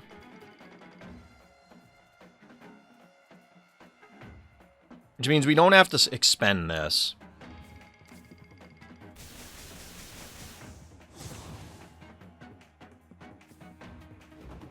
It's kind of an awkward start. A little Bone Drake action. Chat, this is looking very familiar, although they're pirates, not Vikes. I did like that deck we played against. Like, that looked very interesting. We're gonna get this guy online. Unfortunately, that chews through both our gold as well as our metal, so that means Minotaur's out of commission for several turns, let alone Yenneroth.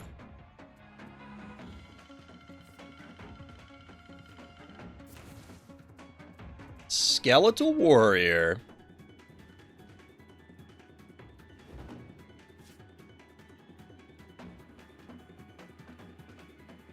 We could man the cannons here. I don't really want to, though.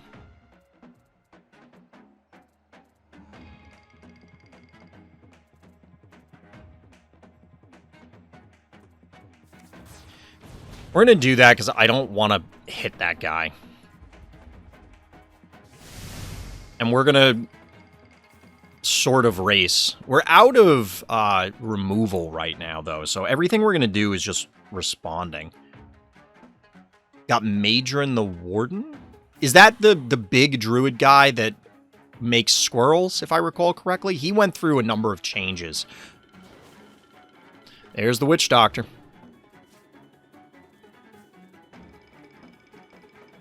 Ah, okay, cool, cool. All right, we may lose this one, chat, because this is actually really another Dwarven Mithril.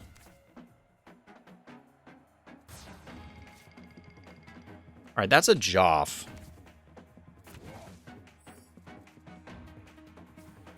So they come up here, hit this guy, and then this gets powered down, but it still trades unless they buff this guy somehow. All right, they have a Guardian. Wait, really?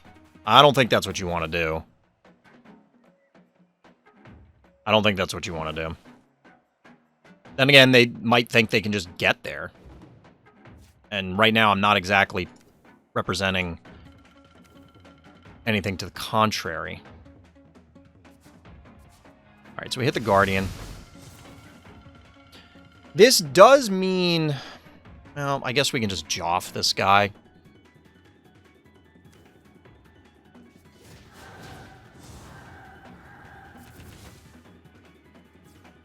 They could kill us with, no, because they're charge. I was going to say the charging skeleton thing.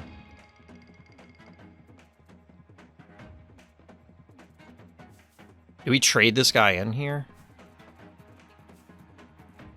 Could actually double Dwarven Mithril here.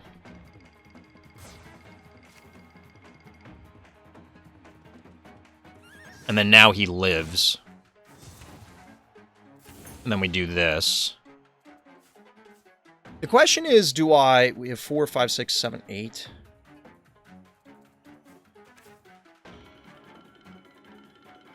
This threatens lethal next turn. They only have 4 cards in hand, rather.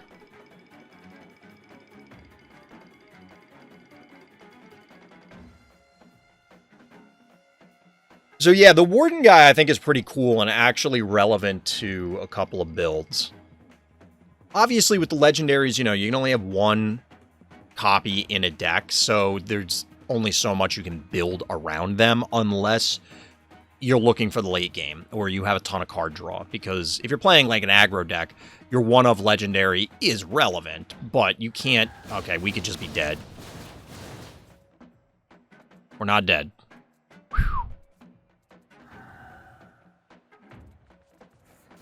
Okay, we may be dead. Oh my god, chat.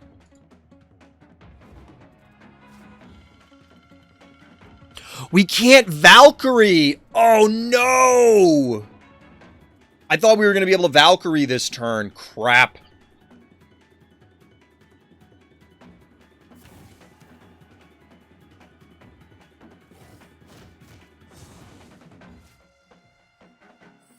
I probably should have positioned this more defensively.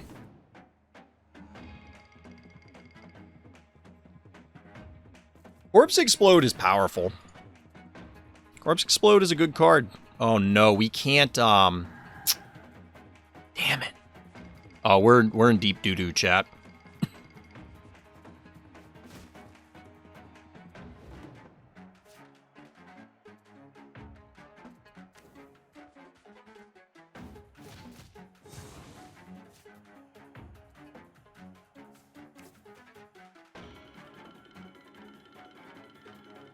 I actually don't know if it's possible for us to get out of this.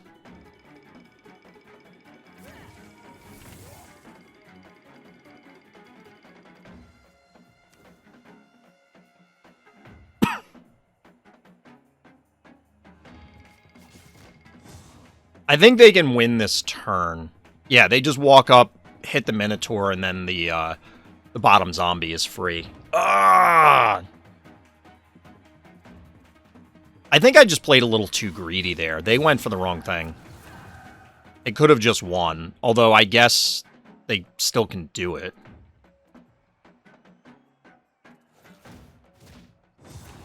What are you doing? You could have just won! You can't attack me with this, although again... Well, I can Yenneroth now.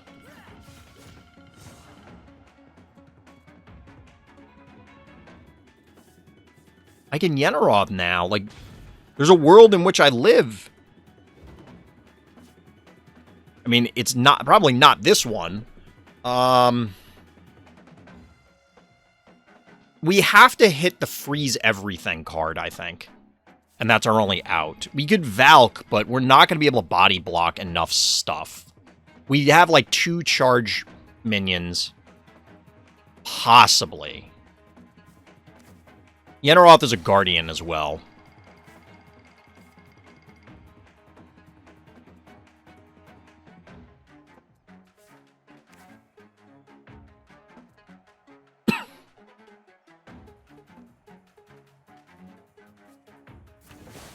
We didn't hit the freeze everybody card. That's a problem. That's a problem, chat. This didn't go very well. This didn't go very well. Is it just me, or is the Skeleton Guardian look like, the in-game model, I mean, look like it's knock-kneed? Or it's like its knees are bent in. Like, you know how you typically see zombies stand in movies where, like, the knees are bent in because they're, like, awkwardly walking.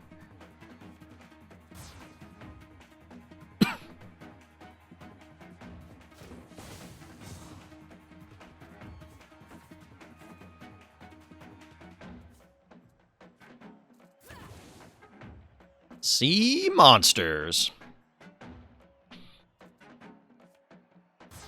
Oh my god, why does this thing have armor coming out its ears? Stop. There's just too many things. There's too many things, chat. Too many things. So this guy probably has to go here. Well, I think we see... Hold on. No, you can't get those back. We can't lightning anymore. We obviously have to play the Valk. So we play this and see what we get. That's not even remotely what we needed.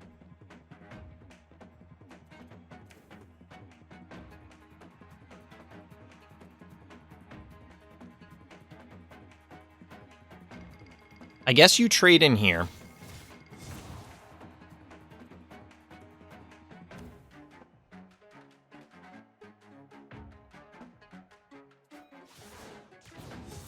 You go there. There's a world in which we die here.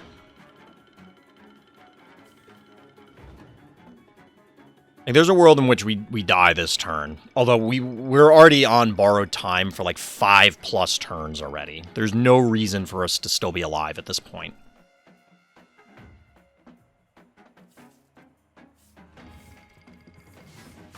Okay, so I guess they don't have it. They could have traded this and the books into this, which I think would have been better, but I mean, what do I know? I'm the one that's getting my ass kicked. This is so much better now that it generates bodies on top of it. This guy's a 9/12 split across multiple bodies. All right, so obviously you have to go here.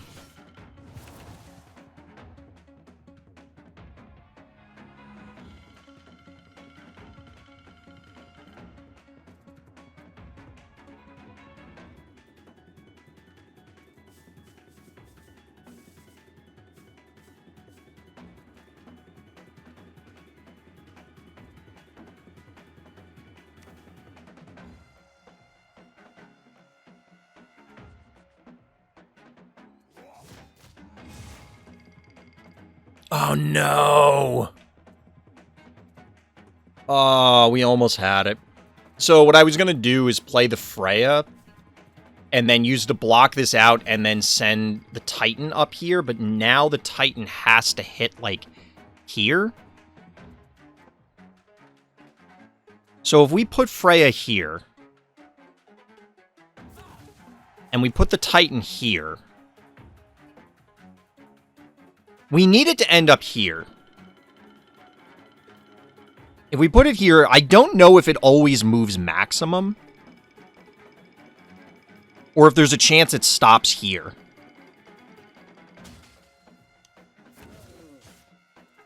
Well, we're about to find out. No, it went up! Oh, chat. Maybe I should have put it like here, but no matter what, it was randomly going to go somewhere we didn't want it to. I'm actually upset about that game. I don't think we should have lost that one. Then again, the new Grave Knight seems really, really strong. Hey, we get a Dr. Traffic game. All right, chat, we're back. I didn't realize this was blocking the screen the whole time when I went away, so my bad. Yeah, we'll observe Doc Traffic a little bit.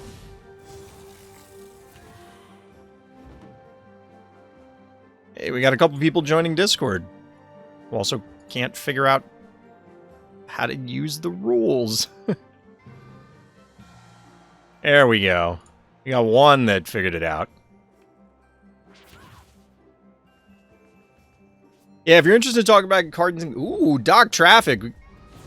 King Kaiju. If you're interested in talking about cards and castles or other games, of course, you can ! Discord in chat for the link. And, of course, you can use my sponsored code. This stream is sponsored by the Cards and Castles team, RTchomp in Cards and Castles 2, in order to get some packs. This thing is pretty cool. Although this is going to... I think this is going to walk back and punch Dr. Traffic's attempts to attack a building each turn except... Okay, never mind. It doesn't try to attack castles. Whoa, Doc! What a savage. That was pretty cool, Doc. The whole replace mechanic adds a lot of weird, wrinkles to the games. I don't like this guy. I've been less than impressed by this guy.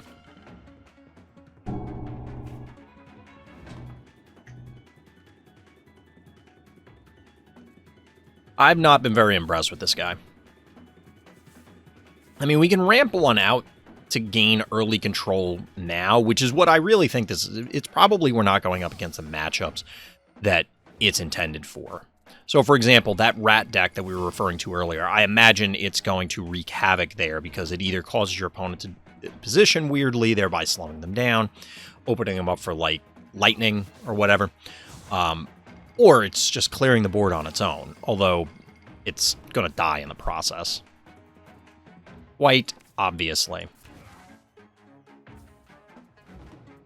So they probably just body block here.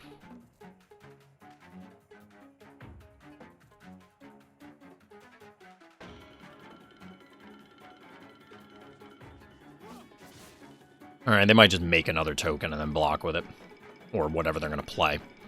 Because obviously with the cleave, this threatens killing the supply depot. And I doubt they're going to let me do that.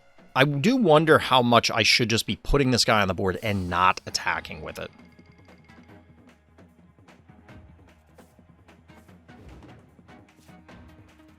We can do this, though.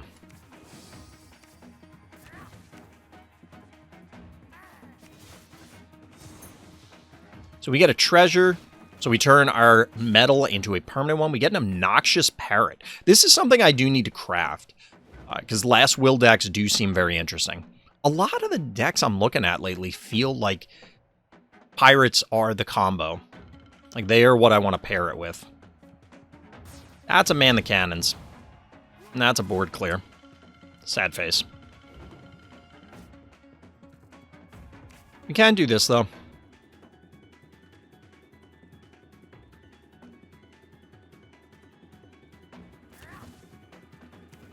Which will ramp us. It'll allow us to slam Kraxus next turn. Or, you know, whatever. We'll be at 8, so we can cast everything but the Valkyrie and Yenneroth. Right, baby? Puppy decided to come hang out. Cannot survive this, however. Awkward. Do we attack it anyway just to get the treasure? Probably not, right? That seems excessive. I mean, we could kill it if we lightning, but I don't really want to do that. I'm actually going to try and preserve it. Which, annoyingly enough, if I placed it here or here instead of in the dead middle, then we could have moved it back and body blocked with Kraxus. But Kraxus here will eat this guy and draw us cards, which might be the only time I've ever seen Kraxus activate. However, in all likelihood, I don't expect Kraxus to make it beyond this turn.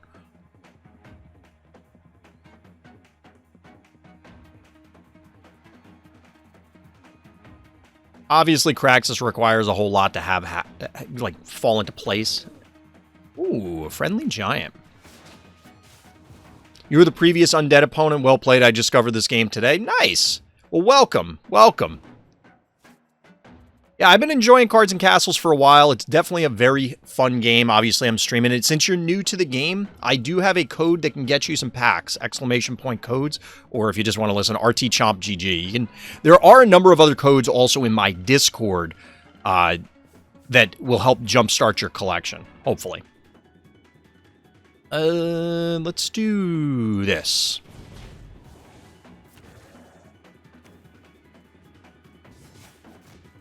So we're going to draw some cards. They get some bodies.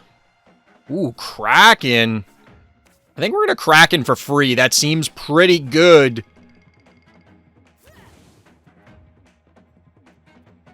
Kraken for freezies seems all right.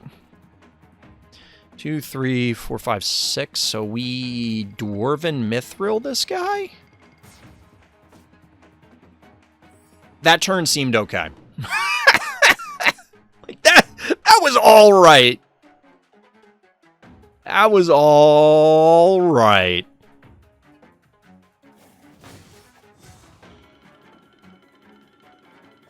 Just received luck by a legendary undead card, an angel. That's why I played the deck. Nice. Nice. I mean, hitting one of those legendaries, we were talking about it a couple minutes ago, like, yeah, it's tough to rely on them, but sometimes they are the cornerstone of the deck, and it's just, yeah, you need thing, whatever it is. Although in that last game, the corpse explosion was just brutal. Like, that was the game right there, I think. Alright, so you copied something. I don't know what it was. Alright, so this reshuffled everything. What we probably do is this. This was a mistake. So what I should have done is just left it alone. We have 9 right now. Because I'm planning on hitting lightning, but if I punch this and draw the... No, actually, this is fine. This is fine. It's not great, but... Ugh, that's bad. Losing the Valk hurts. We do efficiently clear their board. We can play you for free. I don't even know if I had a Last Will effect. Do I just play that for the bot? We're going to play him.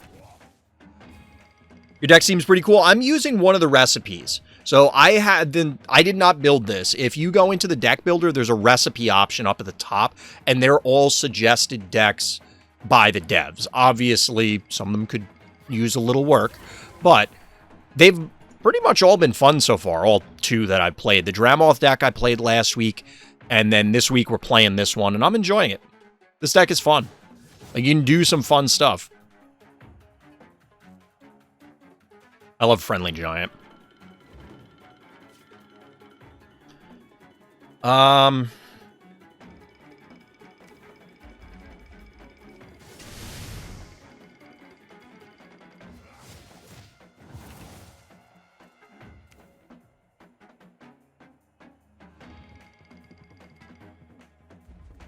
we're going to move up there because then they can't reach us.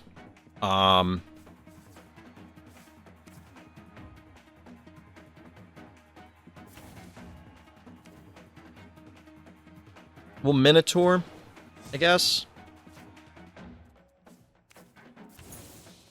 Play that guy.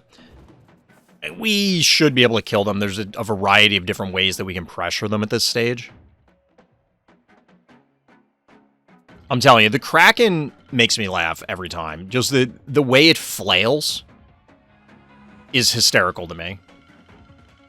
It's such a stupid thing to find so amusing, but it's very, very funny.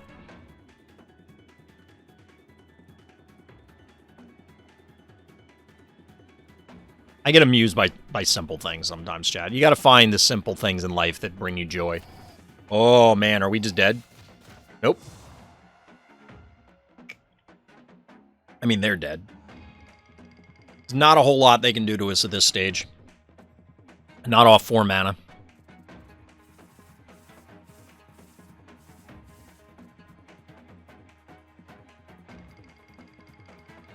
I should probably change my name in game because it's twitch.tv/RTchompG instead of GG. I gotta look in to see if I can do that. I'll change it to like TTV or something like that. I think most people that watch Twitch would know. Hey, there's a Dwarf Paladin somebody in chat was talking about. I do like this thing because it replaces itself.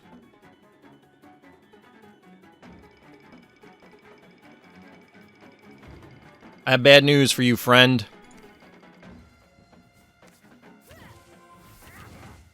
There were like 9 different ways that we could kill you. This just happens to be one of them. GG. Back on the winning ways, chat.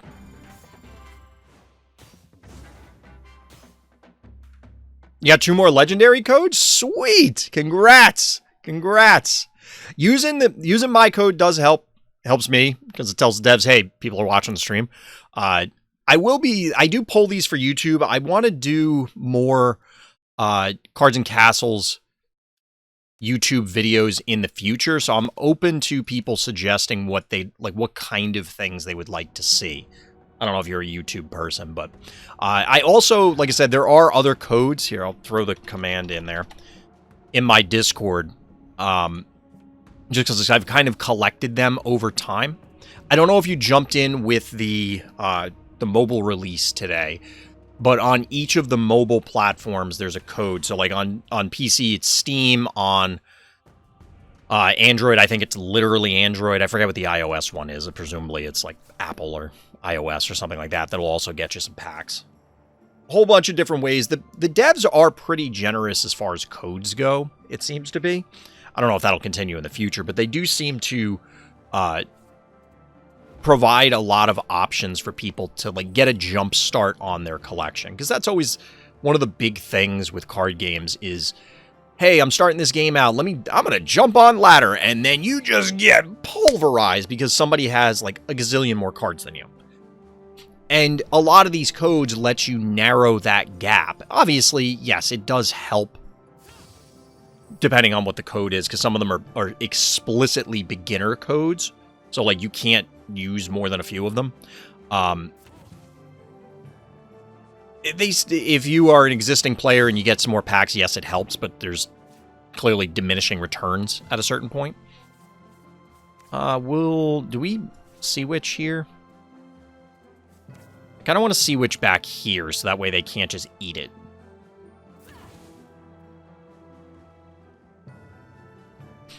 So there's an argument to take the Sea Hag here, actually. What are we going to do next turn?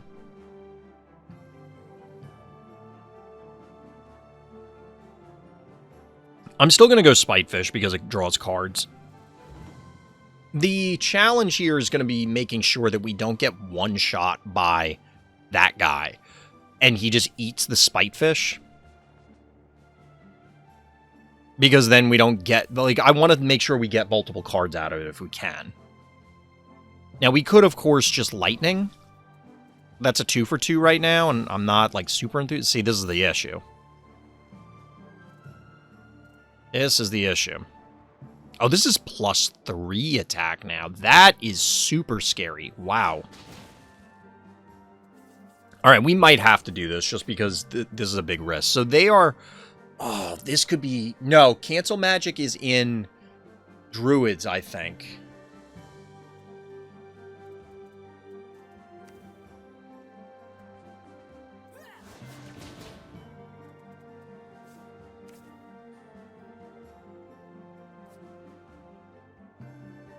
We're going to do it this way. Oh, no! We do get the... Okay. Yeah, but they're still going to end up with this guy. All right, this is awkward. We possibly can catch them with Man the Cannons. Like, this is kind of greedy. That's fair. We actually get a lot of people from Europe, and oddly enough, a number of people from France as well. But thanks for hanging out. I appreciate it. Have a good night. Get some rest. I always feel bad for the Europeans who come in and are like, yeah, my sleep schedule. Who cares about that? Like, just completely... Oh, this is a great top deck here. This is a good top deck here, I think. I don't want to Man the Cannons, I don't think. I think we just do this.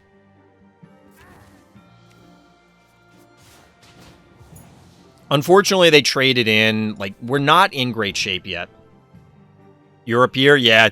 We get a lot of Europeans. It's funny how much crossover there's been, because that is not a new thing either. When I was streaming Mythgard, and this goes back 4 years now, there were a lot of Europeans that would hang out, and it's just interesting to me that that is the case.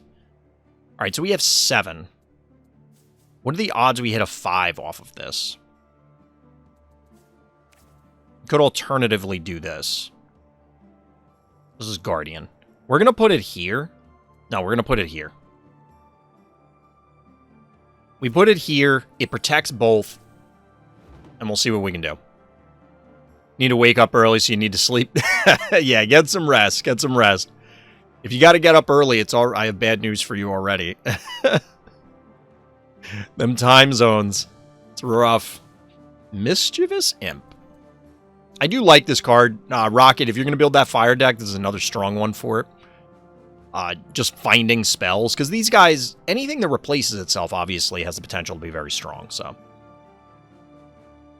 This stream is worth my sleep. Well, I hope it is, but do not, and I mean this with all sincerity, don't ruin your health on account of watching my stream.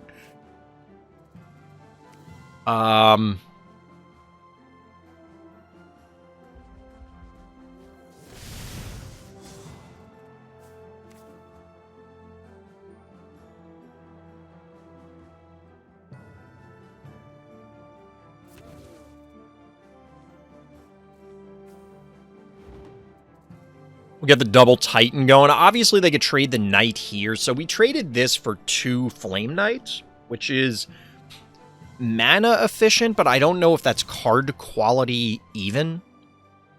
Because while the Flame Knights are pretty good. Ooh, that is obnoxious. So we lose the Lightning. Ugh, I don't like the sound of that. Nope, I don't like that. Well... we can still do things. There's still things to be done. We could do a weird War Lady into Spitefish play.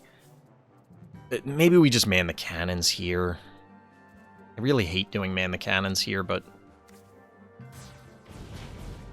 it's probably our most appropriate play. We'll get the Spitefish online, because this can draw some cards. Draw. Air quotes. I gotta remember more that this guy is Titan. Or it's Titan is Guardian. Although he's dead now, so I guess it doesn't matter. Womp womp.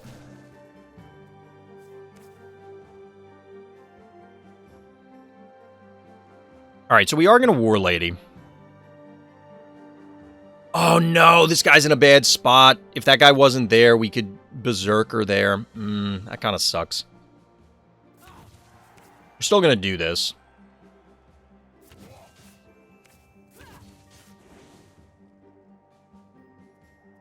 We have a lot of cards left, so I don't know about that, about the Leviathan. I think we are going to go Leviathan, because we are on turn 10, so, like, if our opponent has to take a turn off in order to stabilize here, we could slam Leviathan and be in an okay shape.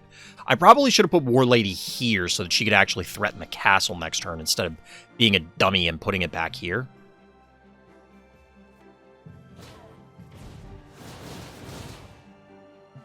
That is uncomfortable. So he probably moves up, clears these. We get a card off this. We get a Gorgon. Alright. Valk? I think we Leviathan here because the board is clean. Like, alright, stop the Leviathan. You got 4 cards, 5 cards. Stop me.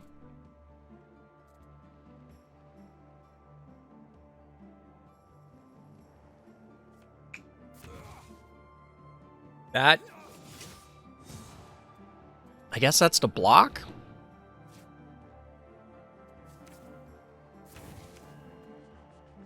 Bad news. Look at how big the Leviathan is! Yeah, I would have surrendered there too. GG.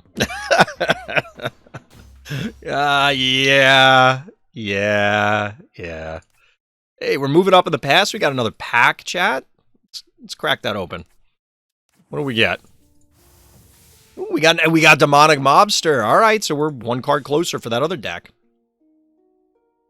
I love when the guys you summon are just enormous. Not just their stats are big, but they are just physically imposing on the board. I don't know why. It's so funny to me.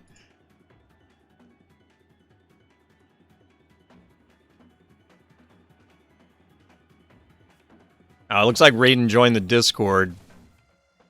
We definitely picked up somebody joining the Discord, but you gotta accept the rules. Just click the buttons. It's not hard.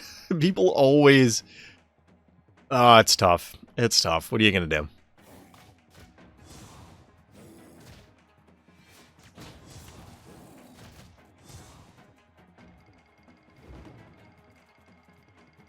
Got a little baby dino action?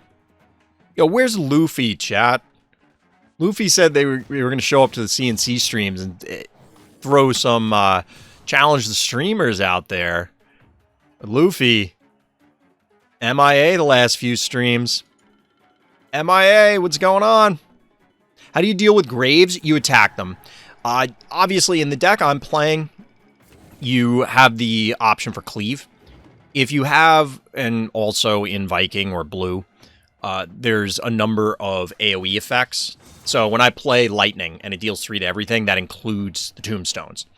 So there is a point where, like, you do need to, and it's difficult to feel it out in the game, depending on what deck you're playing, but you do need to address them. You can't let them sit there forever because inevitably, as we saw a few games ago with the new chatter, if you let them build up, eventually they will get a tombstone payout card. And they may cripple you because of it. Like, Corpse Explosion is a very powerful one, hypothetically. I mean, it's random, but it can add up very quickly. So, Frenzy's another good way, because Frenzy, you get your quote-unquote free attacks, so you could end up clearing stuff out that way. That's a Brontosaurus. We'll see how this game ends, and then we'll jump into another one, maybe, chat. See, like, this raptor came down and killed that tombstone, so there are options along those lines. Does every faction have something? I'm not sure.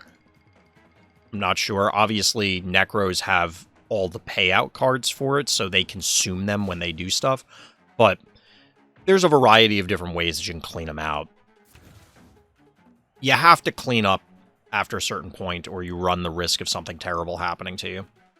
And of course, it just messes with positioning sometimes. So I think the play is you run in here, then you move up and you hit the books. You don't want to attack something with the Bronto first, because it could displace... Well, I guess it can't displace these. No, I guess the books could end up, like, up here, and then this goes back. Or you can Magmasaur. That works, too. I would have done this the other way, because the Bronto would have done more damage.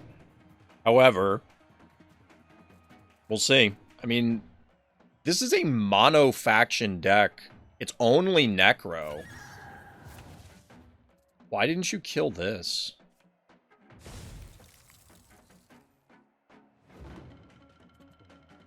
That seems incorrect. Well, I guess the assumption here is that this has to clear the Phantom, and then this doesn't...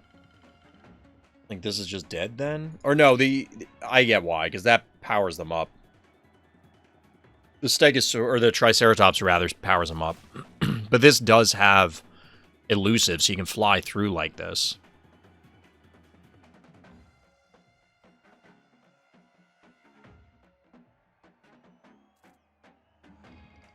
Still have 5 cards in hand. I have to assume at least one of those is another dinosaur, yeah.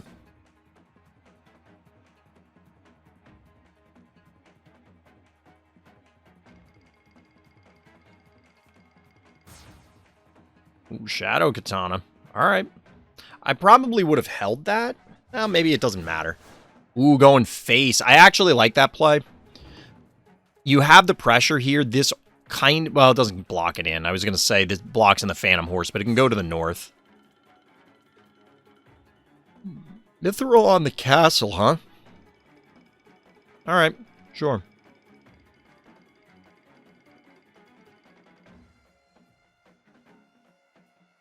I mean, you're representing lethal no matter what, so your opponent has to clear at least 2 of these. And then hope that you don't have something else supplemented. So, like, if our dinosaur player slams a T-Rex, it could just be game over.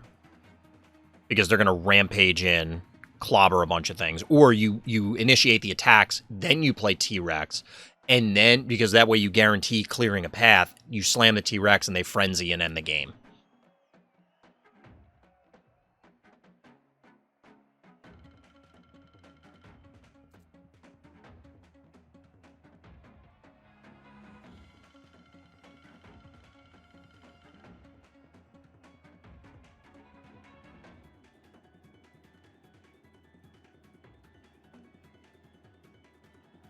What are you doing? Like, what? I don't know what the like. What is happening right now? Oh, I know it's their turn. Do they know it's their turn? Oh, I guess our other player maybe was just tilted.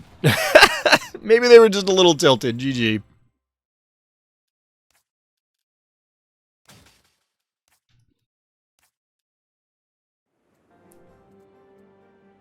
We've been seeing a lot of this guy tonight.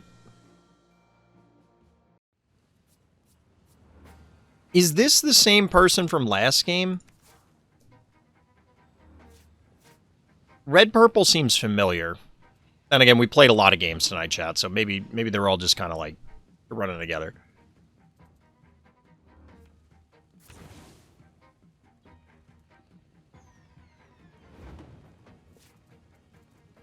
That's awkward. I guess we'll ramp out the Sea Witch next turn. I don't know. I don't really want to, though. Maybe we don't, because I think I'd rather ramp out the Voyager. I think that's more important. That's awkward. So that's almost... Well, maybe not. It could be anything. It could even be a boat. Although, now that I remember it, this faction combination caught us with Rune Trap earlier tonight. I'm going to choose not to ramp... Well, actually, wait, hold on. So if we don't ramp the Sea Witch, we don't have a play next turn. This could be very awkward. Yeah, this... Oh, it's a Troll Toll. Wait, it plays it up there? Oh, no. Chat, that is horrendous.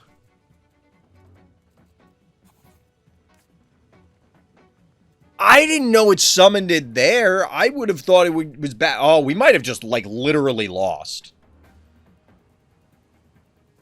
We might have just lost, like, on the spot here. Are they going to go face? I mean, I don't know that it matters, but...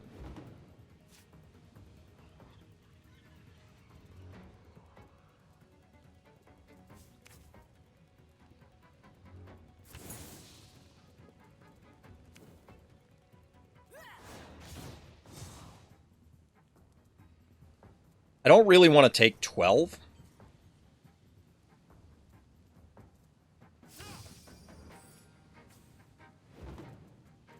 So, I'm surprised they didn't just eat the Sea Witch, but, I mean, doing a lot of damage. I might have to Lightning, but...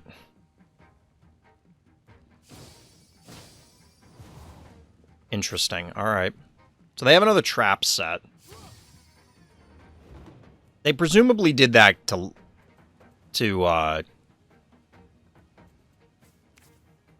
like, we have to do this. Oh my god. Wait, it only gives them the one back and they got the... well, I guess that's kind of funny. That's kind of funny, but, like, we're still screwed. We're at 8. It's turn 5. Oh, boy. I don't know why they decided to play that in the middle there, but, I mean, I can't really bother with anything else. Man the cannons, but that doesn't help here. If only you could attack and then move, so I could body block up there, but I cannot.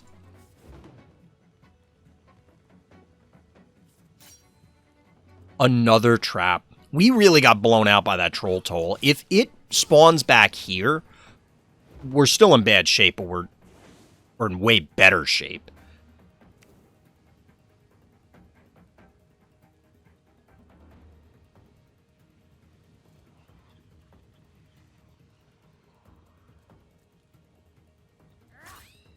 Are you serious?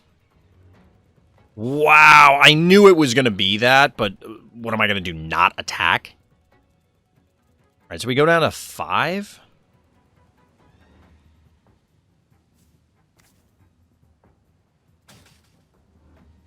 So we're going to Kraken just because it pulls everything back, so whatever they play next turn is a threat, which is going to be enormous because the dojo gets pulled back, but I think we're just... I don't know how we get out of this. We need a miracle. We need, actually, like several miracles. This is brutal.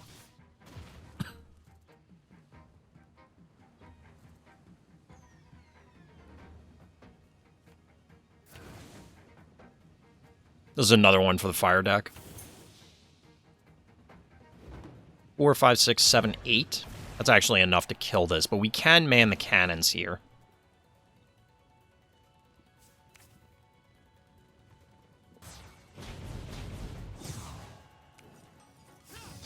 All right, chat. Let's see what we can do. We do have a Guardian in this guy. Oh, my God. Oh, man, that's scary. That's a 10-10. We need multiple blockers here because, like, actually, you know what? Does this I don't know if the Dispel removes everything. So, like, we do this.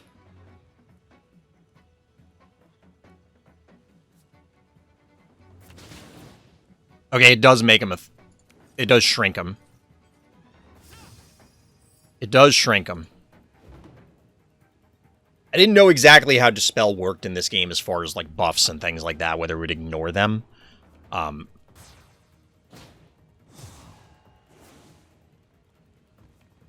Oh, you got a lot of things happening. Oh my God, are you serious? No way! Oh, that's literally lethal. Oh my God, chat. The RNG. 2 people played that against us tonight. Only one won with it, I think. I wonder if it was the same person. Oh man, that was brutal. That was brutal. That one hurt. We almost staged that comeback. Almost had it, chat. The troll toll really crippled us. I always forget that card exists, to be perfectly honest. I don't think it's very good, but I also didn't know that it would put it literally on top of my castle. Like, that was unbelievable. That was unbelievable.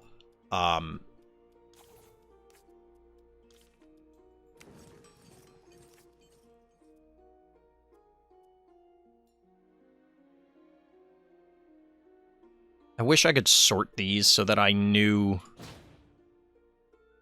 Normally, I would, like, I play the same deck the whole night, so that way we can... How many resurrections? I have 2 of these?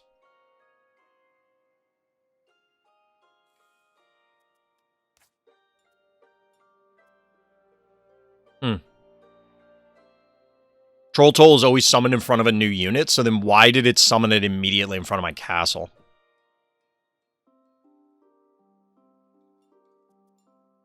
I assume because... I don't remember the exact board state, but I assume the guy I put out there was blocked. So it just put it in the nearest thing. So that was the next available option. You summon a unit near your castle, fair. Yeah, that's something, like, I had no idea that that's how it behaved. Which is... I mean, it is what it is. It's fine.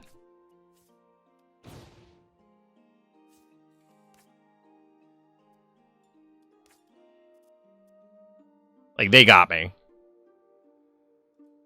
Troll Toll is not what I thought that thing was anyway.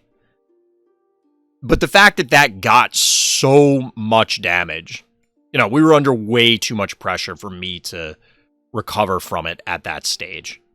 There was just no meaningful way that it was going to happen.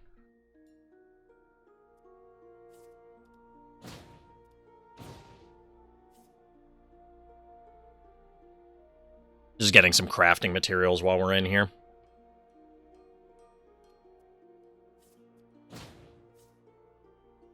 Because I was debating, I'm going to try and give that deck one more try. I'm not feeling it right now. Like, we definitely had some hilarious moments over the course of the night. But it's feeling way clunkier as time goes on. I didn't realize I had this guy.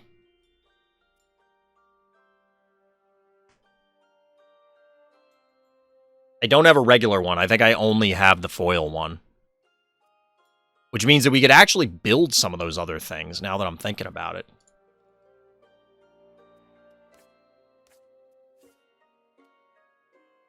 We'll leave the Kraken. We don't have to do this yet. Alright, let's get back in there. I do like this. I can definitely see the, like, where it needs work. I can definitely see the issues.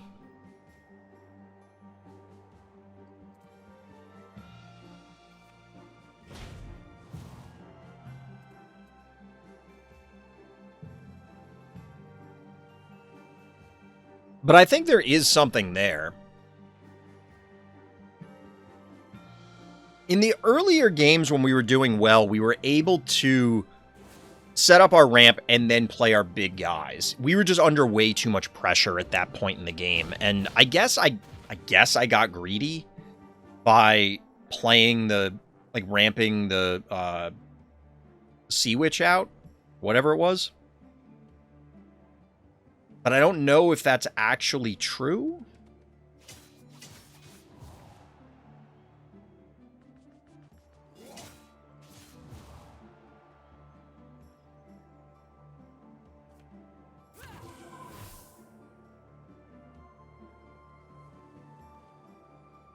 I mean, there was no world in which I would have played the metal to avoid Troll Toll.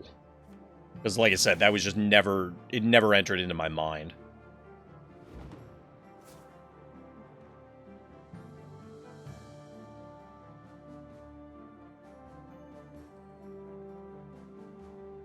That's just crazy RNG. I mean, it happens. It's a card game.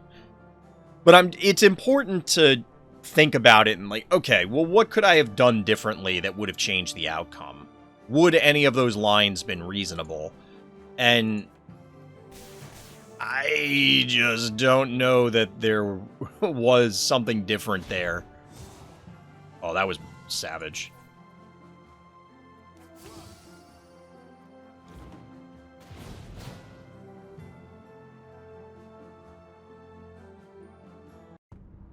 Alright, here we go. Mono yellow, huh? We're going second. We're going second.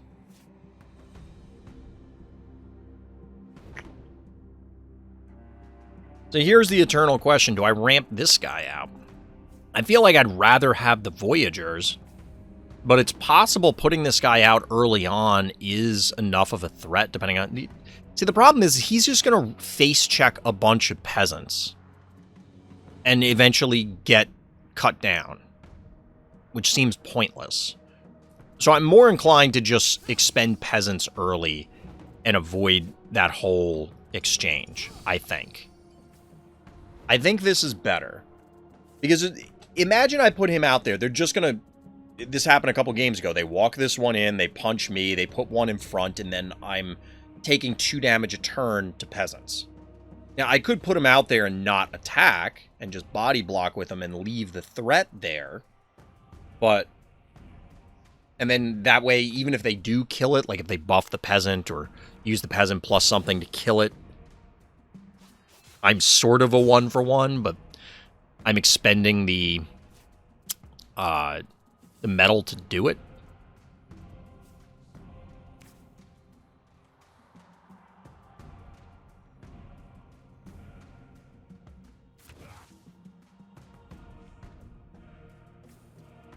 So, like, next turn, I can Voyager this guy. Presumably, they're not going to run it into this guy. They might, because he'll kill himself.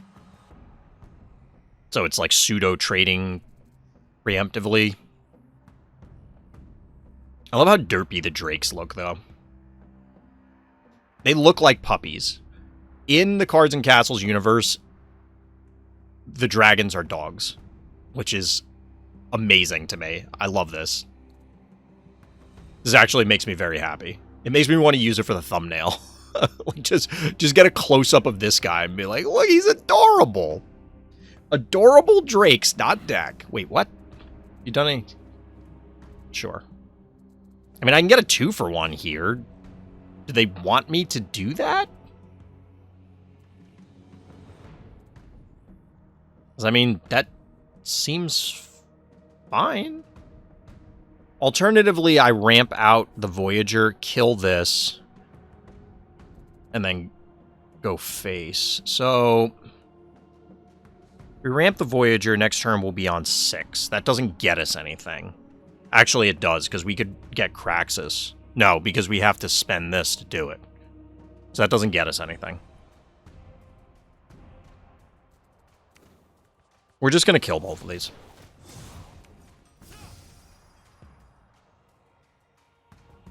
I don't feel fantastic about that, but it is what it is. So, we can Voyager next turn, nuke something, hopefully, and ideally leave it on the board. That's awkward. We're going to trade, I guess. No, we probably Manticore now, right?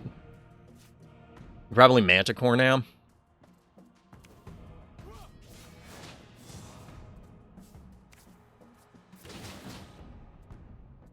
And then next turn we can have 7, regardless, because we still have the metal. So it's not important to...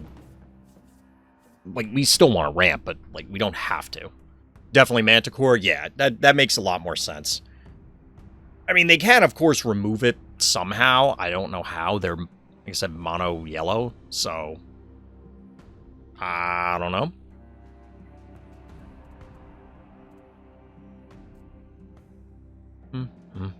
So how's everybody doing out there, chat? As you can see in the stream title, this is a sponsored stream. Exclamation point codes, or I'll just tell you the code. It's RTchomp. It'll get you some packs. Okay, other than cancel magic, I have no idea what the traps are here. No idea.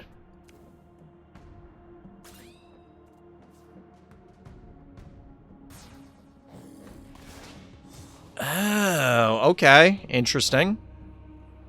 That's really obnoxious, but...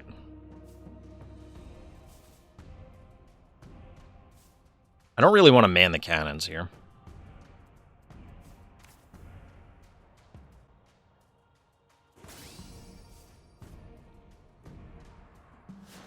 Wait, what?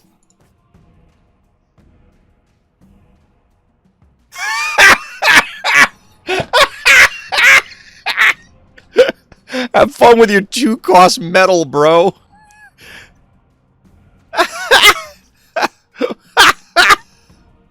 Have fun with your 2-cost metal. Oh, God. Get wrecked, nerd. Jesus. I don't even care if I lose this game. That was worth it. That was funny. I had no idea that was a trap. I've never seen that trap before. I've never seen that trap before. Also, Crax is super awkward here right now. Hashtag just saying.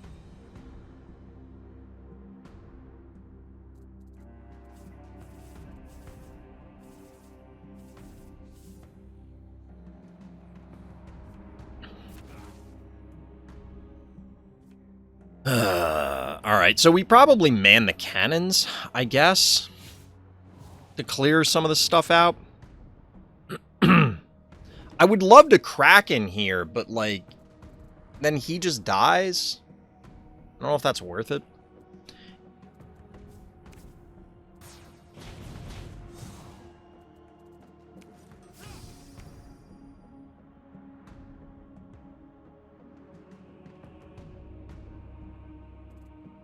I don't really want to take any damage on him if I can help it. It feels really weird to pass. Maybe it's worth it and just eat the 4 damage and then pressure. You have 9 cards, though. Because for obvious reasons, I'd love to just have the peasant trade with this idiot. I don't know if the man the cannons was even worth it, but this thing was a pseudo threat. This was a sniper, which is annoying.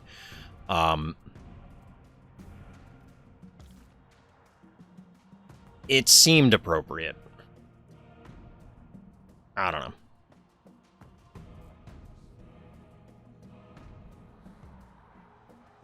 Yeah, Chad, if you're looking for some extra codes, get some packs in-game, RTchomp is mine. It does help me out. Obviously, tells devs that people are hanging out watching the stream. That people are enjoying my particular brand of idiocy. So, oh boy, that is definitely not what I wanted to see. Do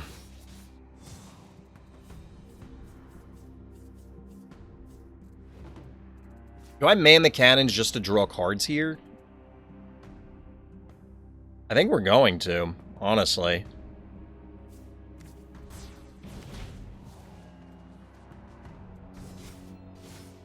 Poke him with a trident. Yo! Oh, now that is ridiculous. Oh my god. All right, we're 2 turns away from okay, hold on. We're 2 turns away from end of days. Do we do this now? I kind of feel like we do this now. Wow. Okay. Okay.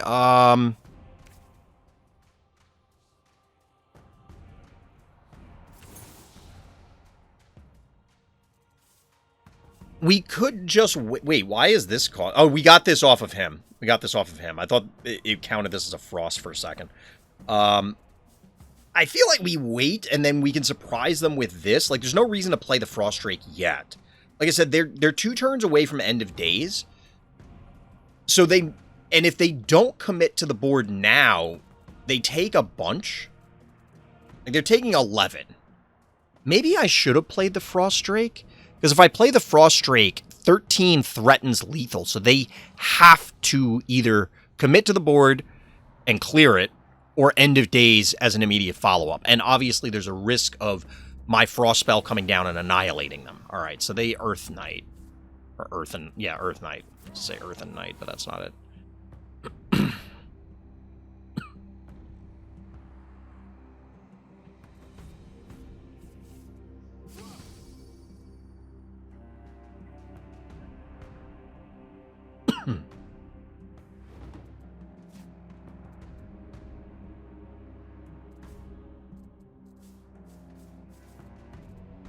So we can dispel this guy and just kind of go face.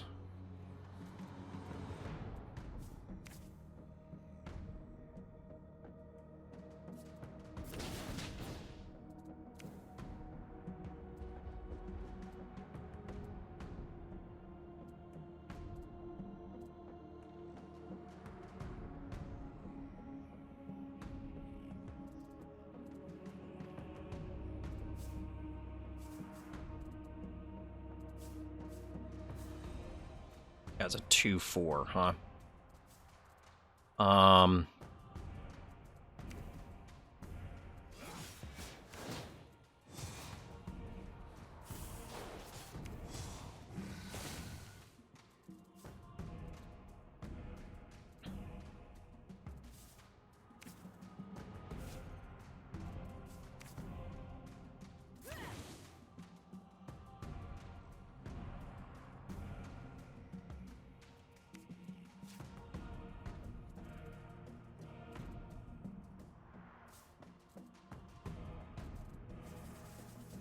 We don't have to commit another thing to the board. That next turn we can go Leviathan plus this guy as follow-up. We can just do that. This guy's blocked out from getting to Craxus. And there's a world where we can Craxus next turn for value. It might be this world. Like here, Craxus. We gotta play stuff first. Probably Kraken Viking. The Yeneroth, that was ridiculous. Oh, that is not good, though. That's no bueno. That's no bueno.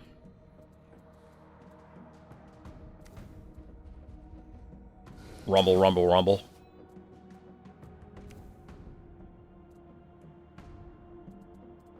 Hmm.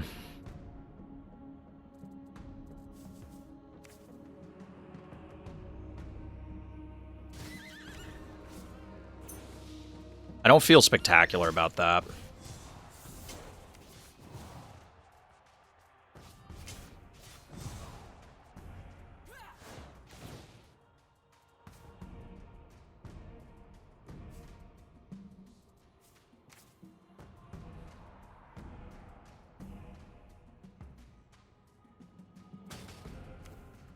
I think we crack in here because they... Like, we're going to represent an enormous... We're, again, putting them at... You're dead in 2 turns kind of thing. You have to have end of days. And they're obviously running it. They're mono yellow. They have to have end of days. There's no world in which they're not.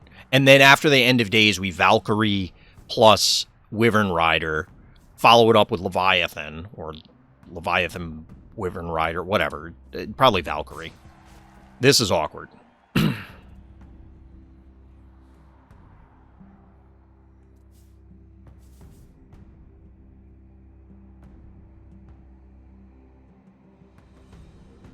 We probably send these 2 in, and then Lightning.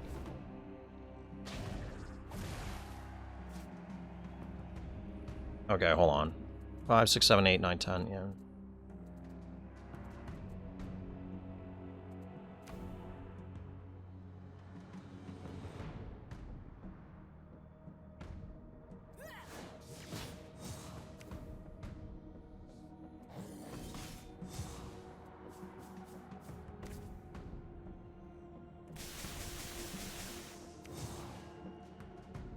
Not necessarily ideal.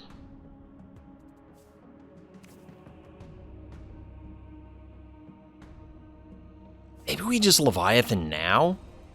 If we Leviathan now, there's a world in which they end of days, and I don't know if there's a difference between 5 and 7 health versus 1 and 3.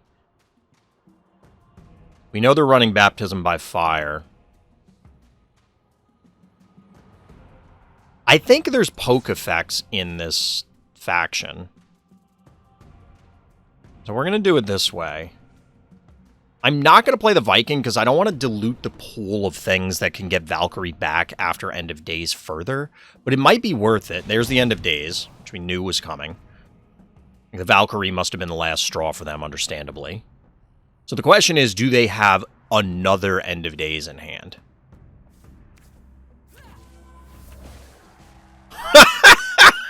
They better have another one. They better have another one because I've got bad news for you, friend.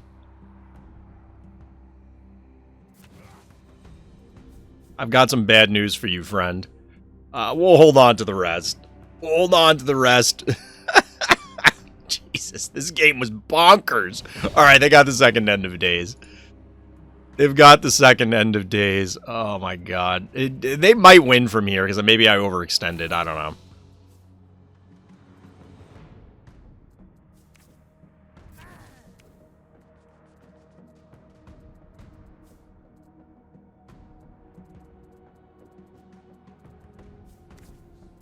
They can't have a third End of Days. Or can they? I don't know if there's a way for them to recur it. I mean, they could have Genevieve or that. Oh, my God. Oh, God damn it. Chat, we're going to lose this after all that I did. Chat, I want to uninstall the game. I'm just kidding, but, like, I'm actually very upset. Like, if we lose this, I'm going to be really upset.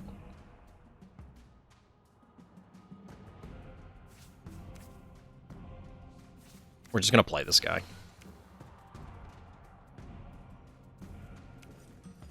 They quite possibly have another swordsman, which means that this placement was bad again. Who's more important? Probably you.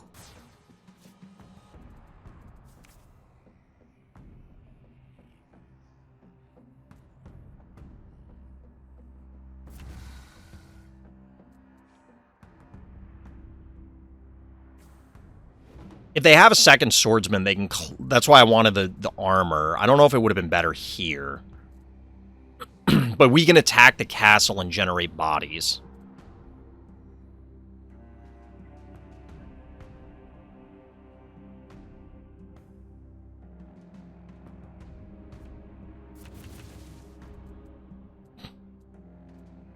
I can't School of Time.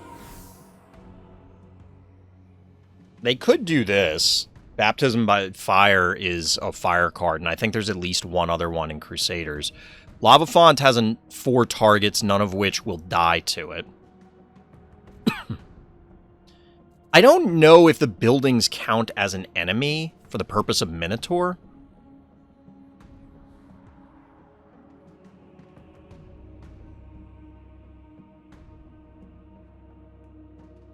And I guess we'll find out.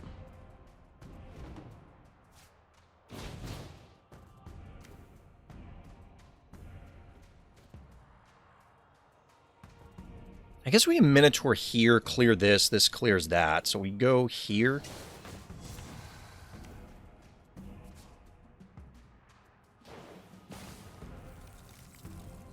Oh, that's not a building? Wait, what? Don't you love building spam? Like, this is fine. But, like... So I can't charge a building, but these don't count as buildings, apparently? Even though they summon them off the building thing? Like, why was I able to charge that? I should not have been able to, right? Like, let's... Should that have worked? I feel like that shouldn't have worked.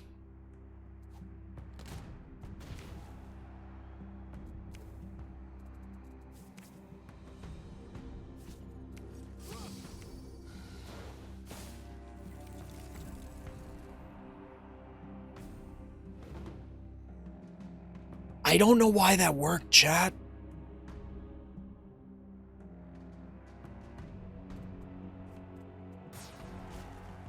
Second Craxus? They stole ours, so... Guess they're running their own.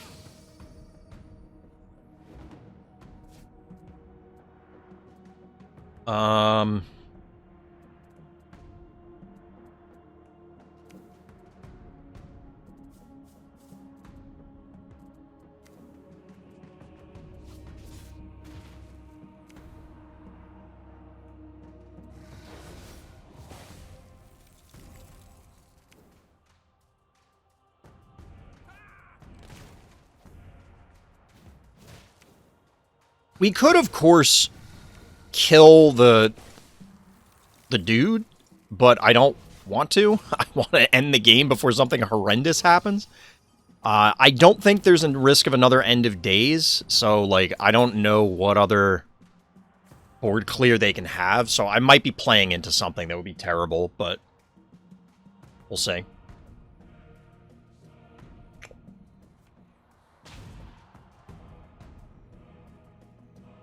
Ooh, wait, what? I had no idea this card existed, chat, so if we lose to that, we lose to that. They can now kill this, draw 2 cards that are free, and God knows what they could be. Like, it could be anything. It could even be a boat. As long as it's a yellow card. So that's all they're running. Stop with the heal 5s. This card drives me insane. I actually hate this card. I hate this card. Oh, the baby. Puppy's sleepy. He's very sleepy, chat. The sleepy puppy. She's such a good girl. I've talked about her a lot before, but, like, she is the gentlest animal I've ever met. It's incredible. It's actually incredible.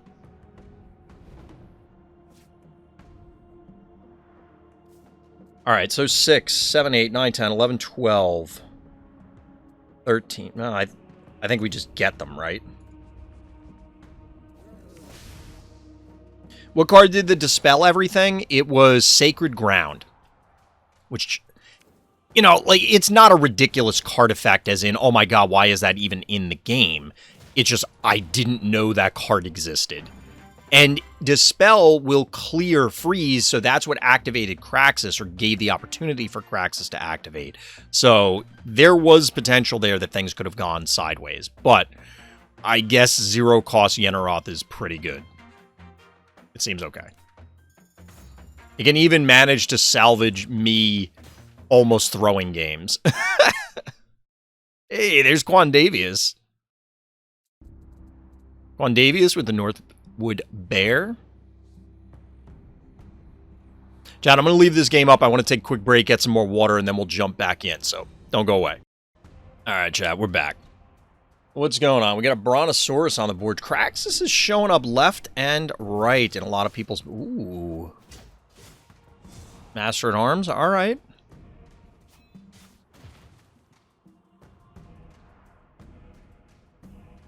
I think the Hawk placement could have been better, but it's fine. Here, we'll queue up and then maybe get back in there, chat.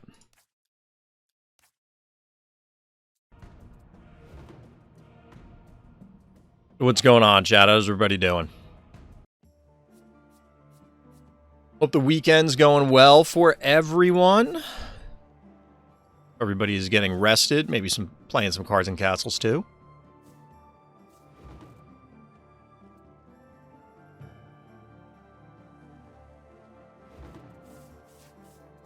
I'm excited to see where this game goes. Of course, there were some competitive events for Cards and Castles too, very recently. So I'm looking forward to seeing when the next one happens. The next one's going to occur. As a competitive player at heart, I always love tournaments. I just, real life has been brutal, and it's still not letting up. I thought November was actually going to be a slower month for me, real life-wise. Turns out, no. That's, in fact, incorrect. So this was recently changed. I wonder if I should dispel this thing. Like, is it worth it? I really don't want to. I think we can wait a turn on the Dispel if we're going to. So we'll do this instead, which puts us next turn at 7, 8. So hypothetically, we could Minotaur something. I mean, we could have played the Warrior to threaten this. I have no idea why they put it this far up. Like, they could have put it back here. It has 3 shots on Sniper, so it could have just sat back there for a while, but since they just played Hawk, I mean, maybe they're just on Beasts. I don't know. Alright, so we can't actually kill this with the... This is super annoying, but since they exposed it, we're going to kill this thing. 3, 4, 5, 6. Like, we're going to Minotaur this guy, I think.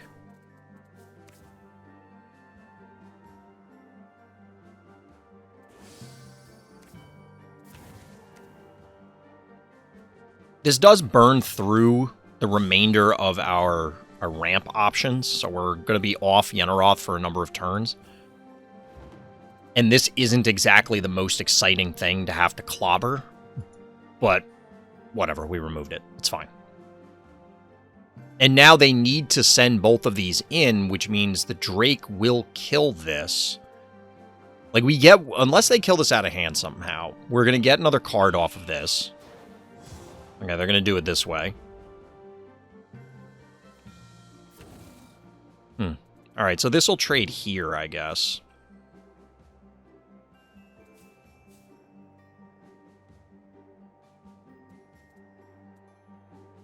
We have no way to damage that. Well, I guess we could man the cannons here. Kill this. Like, if they had a way to deal 2 damage last turn, they would have done it. So my guess is they don't have 2 damage in hand. Now, it's entirely possible they just made a play error. But now this is going to run in, so we automatically draw another card. Like, this seems okay. The problem is the board is clear, and they have the advantage right now. Like, they get first act.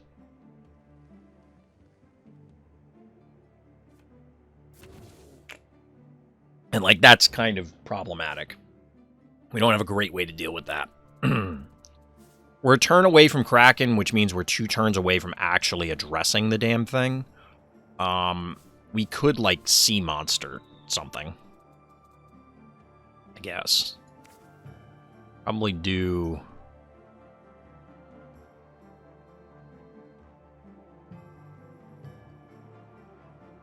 I guess we Manticore this idiot.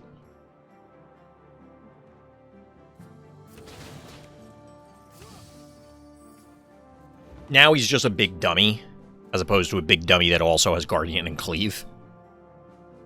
I mean, look at the mitts on this guy. This guy's got enormous hands.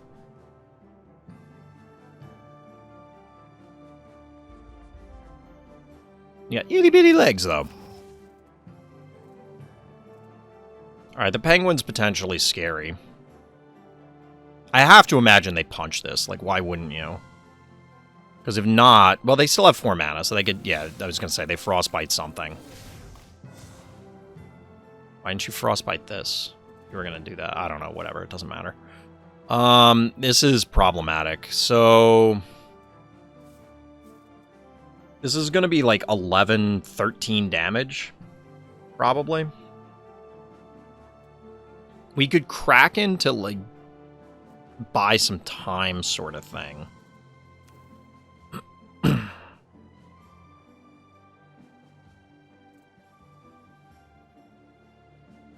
Alternatively, we Voyager and send this in and take 6. That puts us at 9 resources next turn.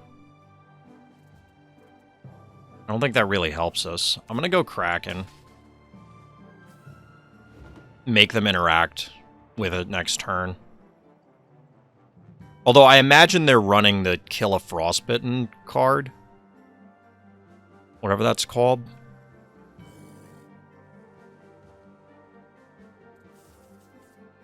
Our hand is kind of clunky. I needed this guy online so that way I could slide in here and kill this and deal extra damage, but they never would have positioned this way if he was already on the board and in range. I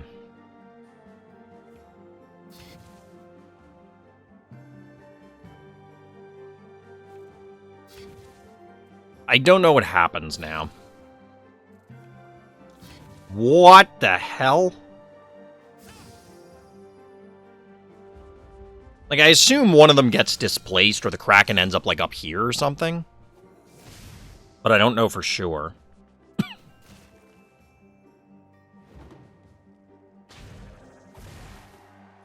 Yeah, so they all get pulled there.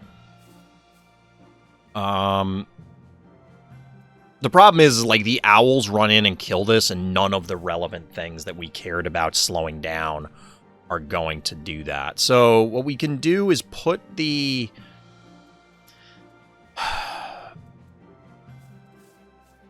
We can do something like this. And hope.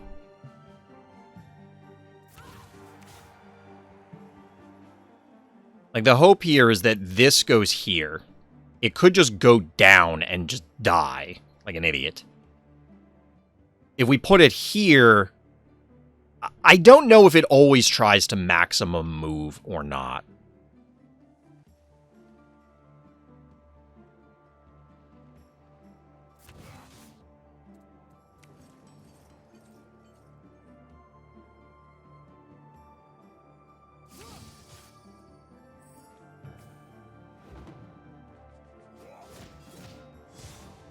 It doesn't.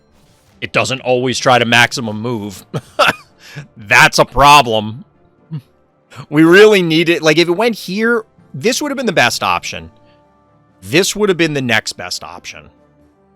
And it chose to go here. Like, I know it's random, but, like, that sucks. I guess what we should have done was put Freya here. Then we put the peasant there, and then it would have forced it. Like, that would have been the correct thing to do. Also, they didn't need to sacrifice the peasant there. They could have just ran the owls in.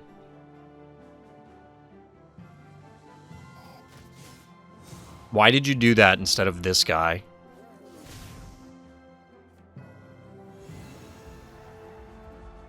So we're going to lose because of that misplay. We're going to lose because of that misplay.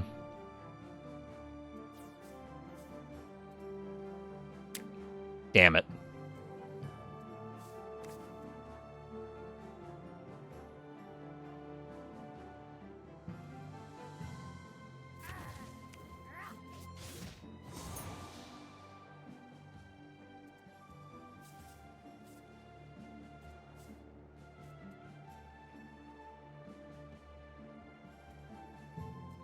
The Berserk Squirrels are going to be what kills us, I think.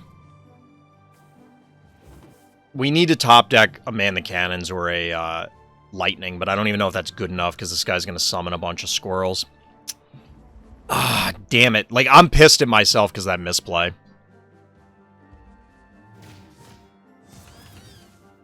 We could have stabilized and I punted. Which, I mean... Okay, we know better for next time, but that doesn't make it feel any better.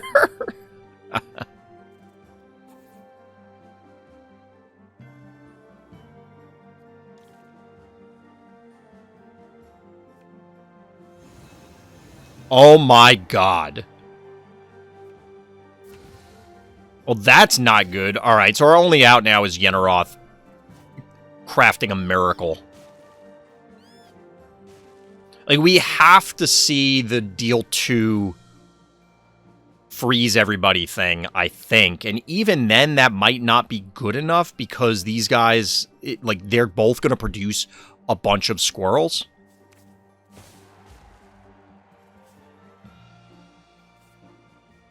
Yeah, this doesn't seem to help.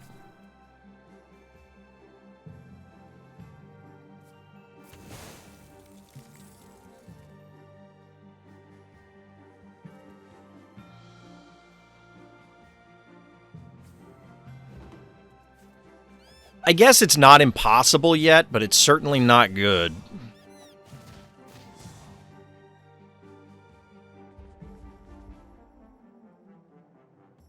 Yeah, that doesn't help you with that guy over there. I mean, I guess the positioning prevents me from doing anything too good.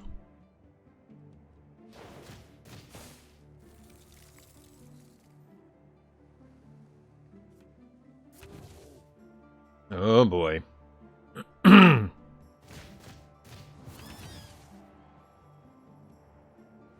So, like, they can only legally attack this. Yeah. Oh, so Sniper will work even if they're adjacent. I didn't know that.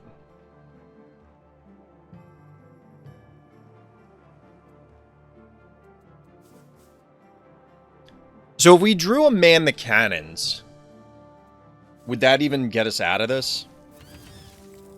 Doesn't matter because we didn't.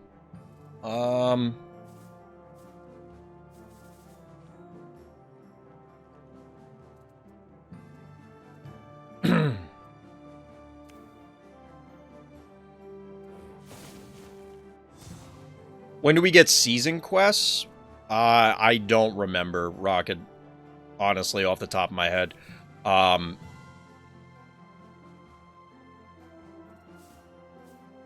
I don't remember if you have to unlock it. I don't think you do. Or are you asking, like, will that get introduced? I don't think they're in right now. I'm sorry, I'm distracted because I'm trying to figure out this turn. Give me a second. We'll look at the UI after this.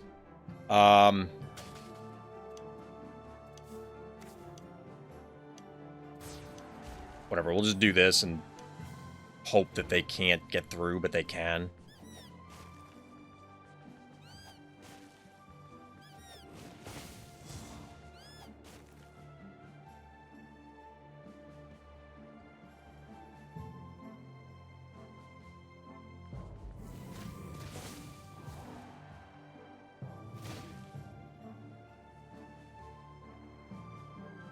Yeah, I was about to say, please move. Don't throw this. Not like it matters, but...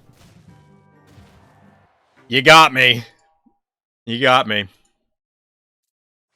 I'm pretty pissed about that throw, Chad. I might have lost anyway. I might have lost anyway. Seasonal quests. Let me see.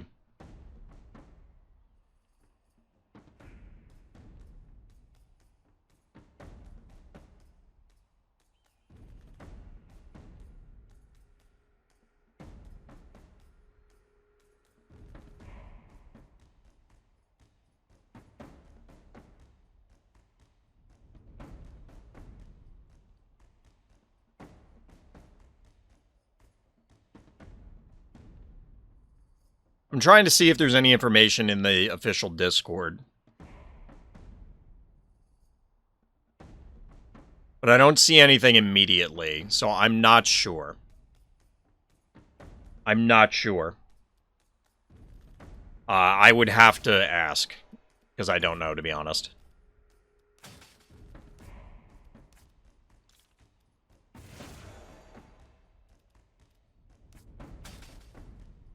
Oof, we've had some brutal losses tonight, chat.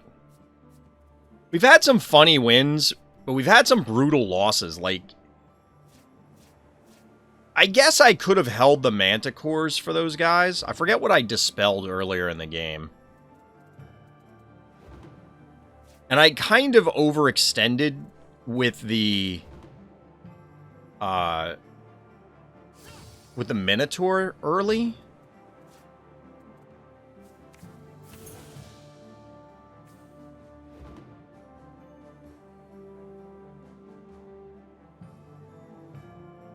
Kind of overextended with the Minotaur. And, like, trying to continue to get value out of it. But, like, I don't know if that was bad. Like, all those plays seem fine, I think.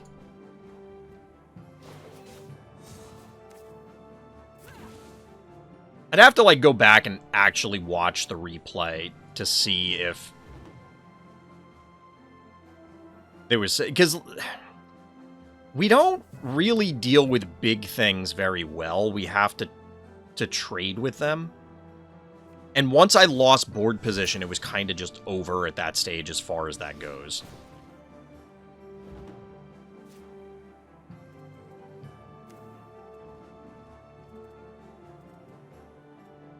Do we just kill this thing? I kind of want to advance my board more.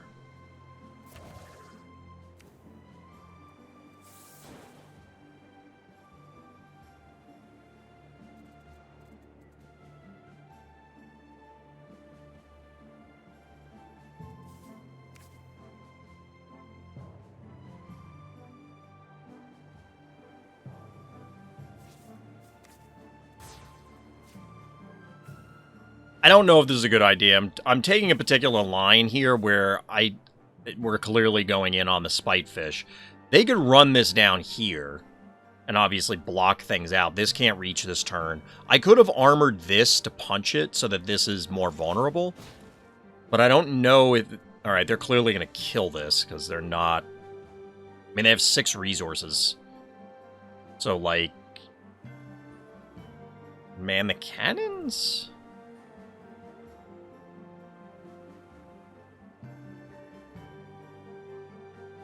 I'm not sure what their play is here. I mean, they could just say, I don't care, because this can't kill it. So there's no point tucking it in the corner. Because if they put it down here and I move up 2, then they can't get away from this guy without help.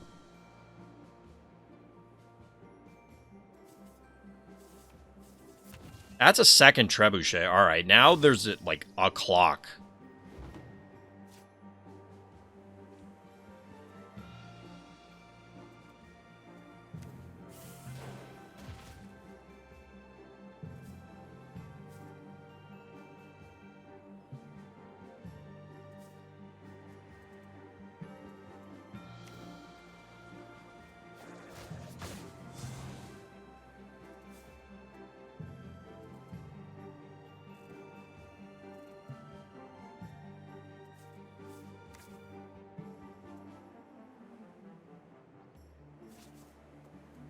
I'm tempted to Manticore one of these, but I don't know. Or do we go say... Actually, we'll probably just power out a Titan.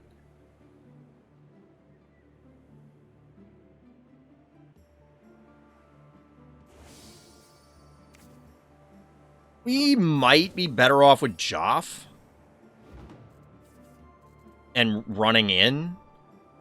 But I'm not sure. We won't be able to Daggerstorm and Magmasaur next turn, but the Magmasaur means that, like, this can trade into one. So we're going to take 6 more.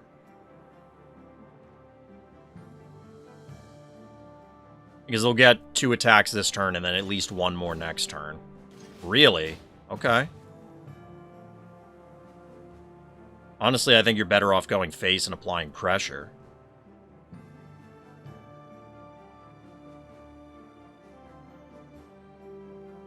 Although I've been getting my ass kicked the last few games, so what do I know?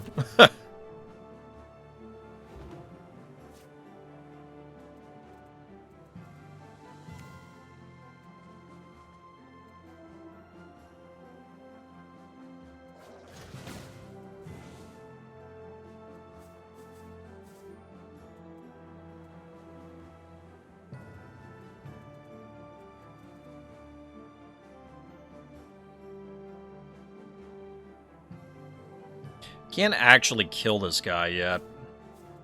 We could dispel him.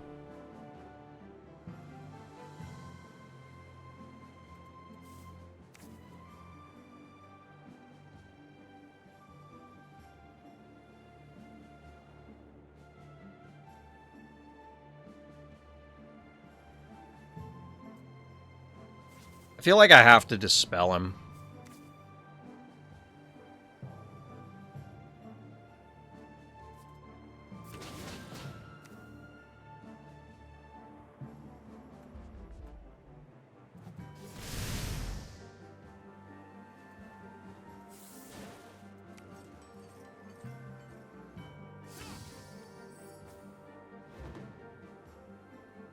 Now, they can Dagger Storm, or, man the cannons here, and this is, like, atrocious for me. It might have been better to just run in here, so that way I can guarantee the lightning kills things next turn.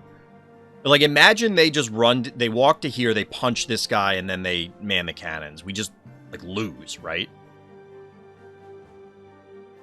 I guess we could Joff into either lightning or Dagger Storm, depending on which is necessary. Realistically, probably both.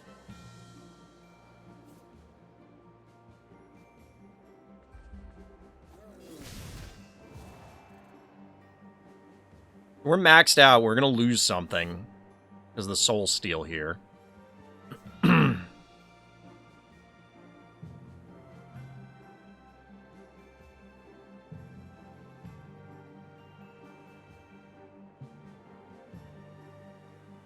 What do we got? What do we do from this stage? Alright, that's fine, I guess.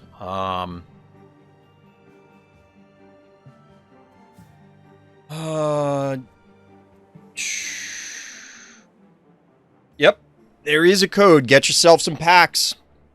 RTchomp. I guess people do look at the, the stream title sometimes. So we could buff this guy, kill this. We still can't get everything, though. Well, actually, we can. Hold on.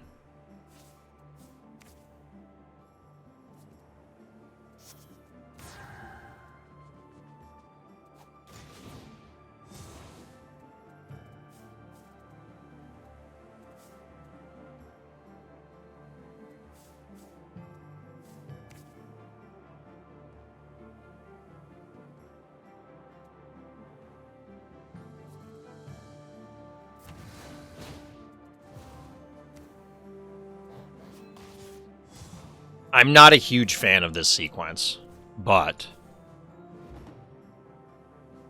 I guess.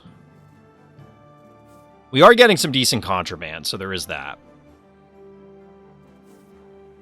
All this so we can avoid other plays. I guess this guy probably just runs in and trades. There's really no reason for them not to at this point.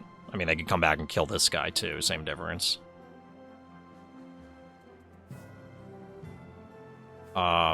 If they don't, we're going to Dagger Storm and blow them out, but looks like they finally accepted this guy's going to croak.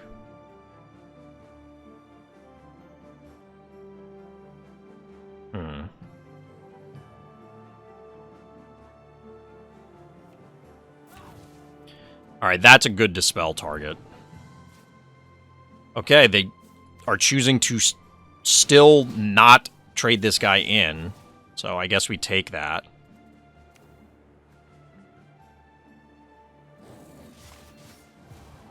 So we'll clear you out while we can. We'll move you up. We pass turn. We are at 10 cards in hand once again. That is horrendous. Oh my god. Chat, this is another L. That was really, really bad. I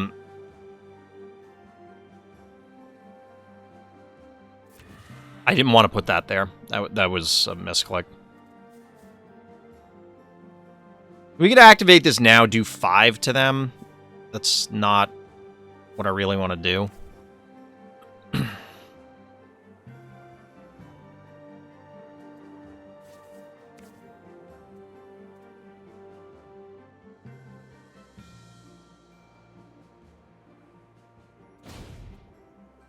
I guess. We're in deep trouble. Like, this is bad.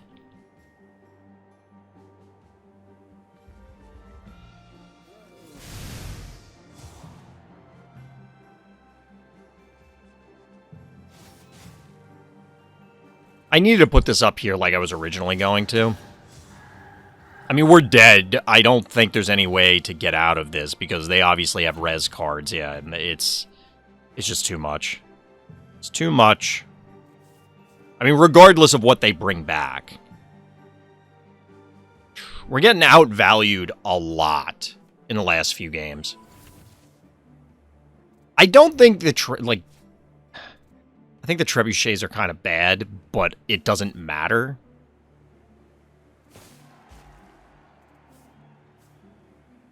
Alright, this is salient. Like, that actually is huge.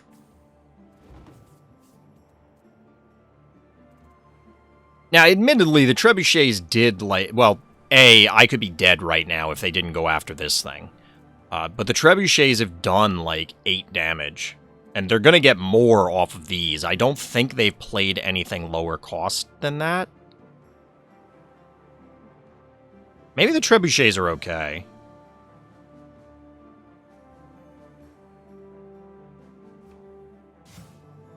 I might have just not respected them enough, and that was the issue. Like, I didn't put enough emphasis on eliminating them, and as a result, we're going to pay for it, but...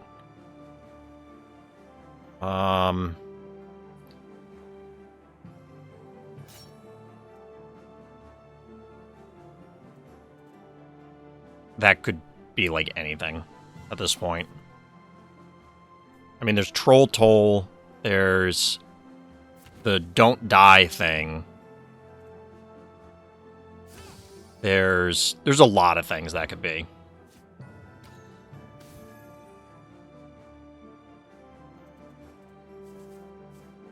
I think we start with this. What one does it save? Okay, so it saved this. We're now at 1. Great. Which means this kills us. Unless we get lucky.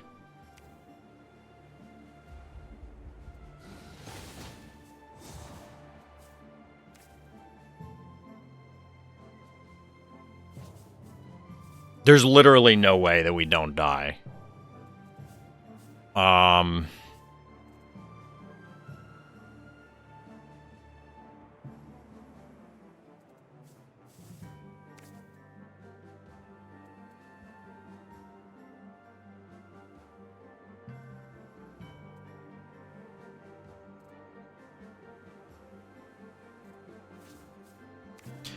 Does it always hit 2 random enemy units? So I guess it could hypothetically hit this twice.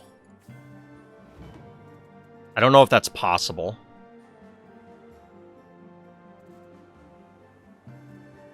Because I think the castle counts as a unit.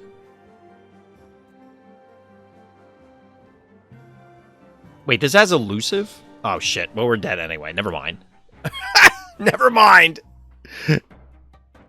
Never mind.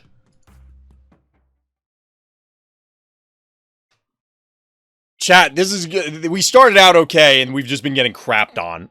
Like, I've been getting outvalued in, like, every game thus far, so I think it's time to switch it up. I'd love to stick with this one, but I'm gonna have to think about the ramp deck, because, like... I mean, I know we're using the recipe deck, so it's not like, okay, this is optimized or something.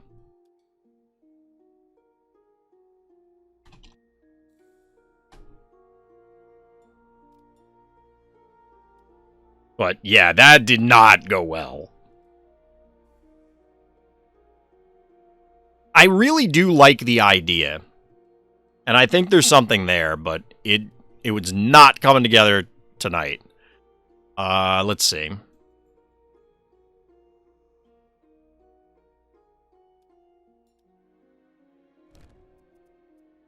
We need one more Mooncaster. Wait, what?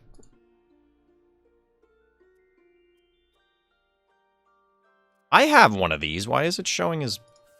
Oh, there we go. That's why. We have one of these. It's just foil. We don't have Screams, and we don't have King Kaiju. We can craft Screams, because that's something we actually want to do. We need... That goes in. No, damn it.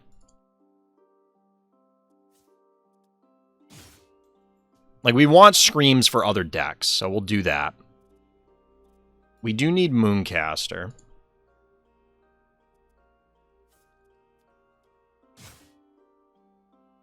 And we're only 1,600 from, or another 600, rather, from getting King Kaiju, so let's take a look at that.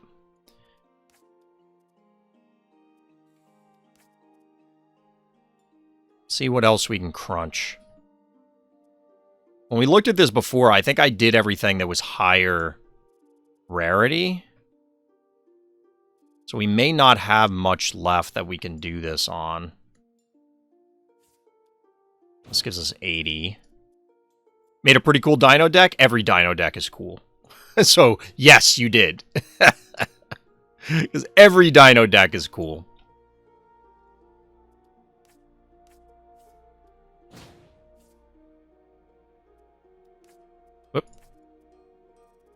I really do enjoy dinos. I think it's a fun deck. So I hope you're enjoying it as well, because there's a lot of things you can do with it. I guess maybe there aren't a wide variety of things. I take that back. But it is definitely fun to play. I thought I saw another thing we could eat. I'm scrolling through this. We'll do it this way so I can get a better look. Books. I'm going the wrong way. You gotta do exclamation point codes. But GG, GG. Yeah, I mean, I could tell you the code. Or you could just do what it says in the stream title.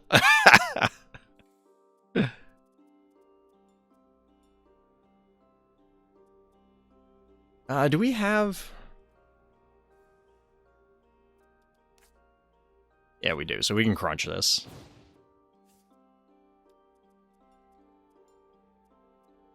Yeah, that ramp deck just unfortunately is getting outvalued by, like, everything. It's getting outvalued by everything, so I gotta think about that build. Because I do think there's a ramp deck that's viable. At least on paper. Maybe it's not. Maybe it just can't because there are too many value engines. But we had a number of games that we won that were just too close even for comfort in those scenarios. So, like, I'm not super sold on... Maybe I'm overstating how enthusiastic about the premise I am.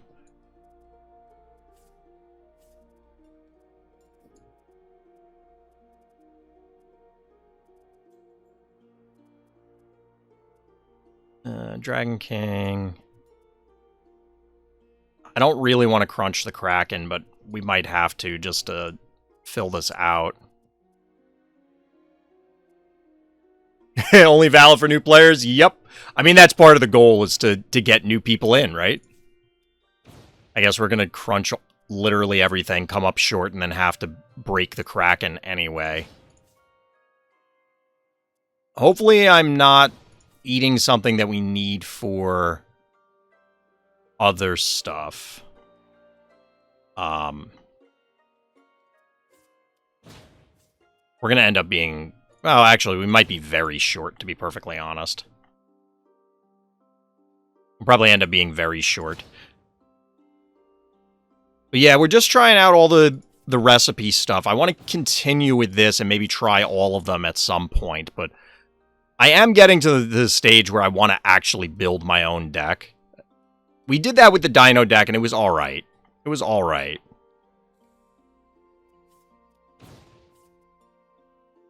We're going to be... Oh, we're just going to make it, chat. We just made it to 1600. Alright. King Kai... Ugh, I keep doing that. Alright, King Kaiju, here we come. Alright, we're trying out yet another recipe deck. We'll see how this goes. We'll see if this one's any better. Once again, no clue what the play pattern is. We're going to learn as we play.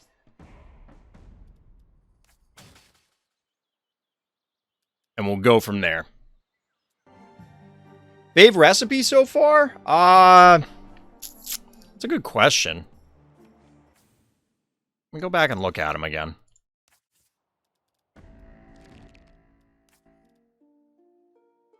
Probably Dragon Contraband. I don't know that it is the best one so far. I don't know that it's the best one out of the options, but, like, that was probably the most fun. Why the hell is Skeletal Squad? Oh, because... Okay, that's fair, I guess. I have no idea what a playable hand for this deck is.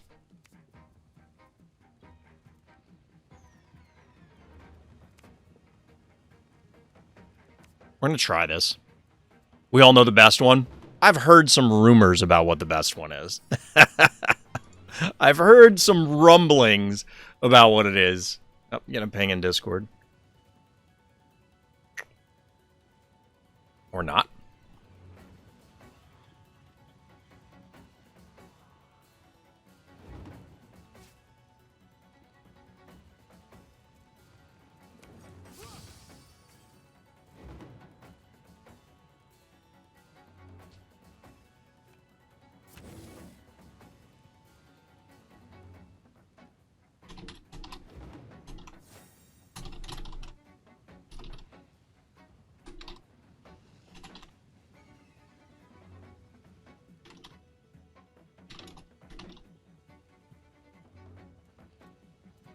Alright, getting a ping in Discord about stuff. Alright, so if we do this... Where do I summon them? Like, do I choose where they get summoned? I guess I do. So they'll get to eat one. And then we Skeletal Squire and draw a bunch of cards. I don't know if that's any good. Is this Rat Scream? Yes. Okay, well, we don't get to... Jesus. Alright, this is not great.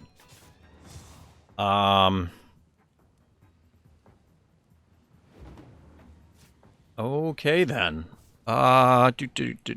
So...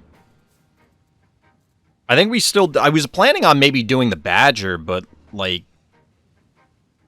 This doesn't seem great now. We could Badger and trade in, but that seems terrible. It just seems horrendous.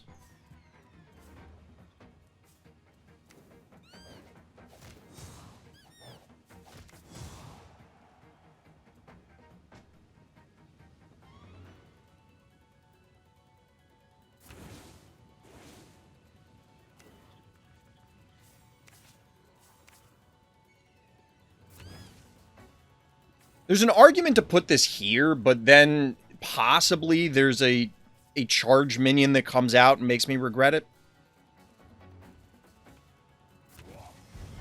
What in God's name? Like, what?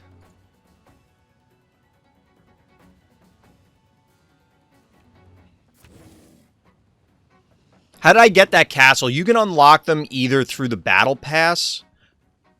Can it still be charged there? Yes, it can. So it was just poor positioning all around. You get the castle either through the battle pass or you can buy them in the shop.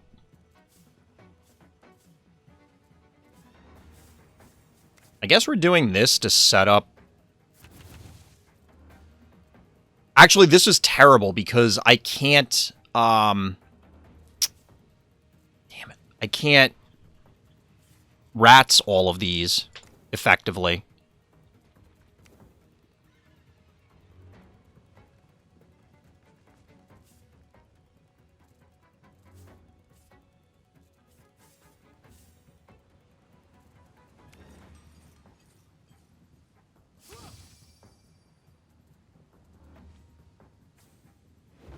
Yeah, -2 on spells. Hilariously enough, the one that I screwed this up with. So, like, well, actually, this, because it's near, I'll still get them. Because they could go on diagonals. So, like, this one could go here or here, and then this ends up somewhere else. Well, down here specifically.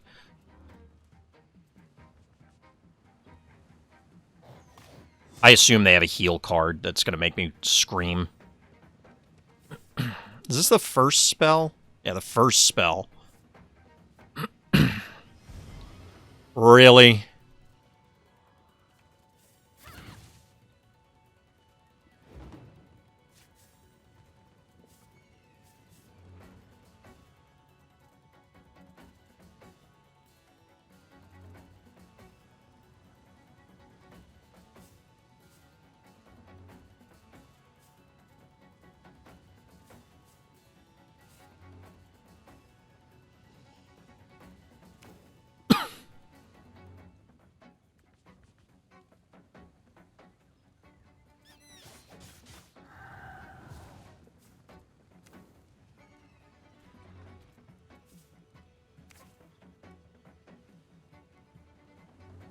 I don't know that this is worth what I'm doing. This seems kind of bad. Oh, I can't move this guy. Okay, because he used the movement. I guess that makes sense. Otherwise, you can extend the range, like, obscenely far.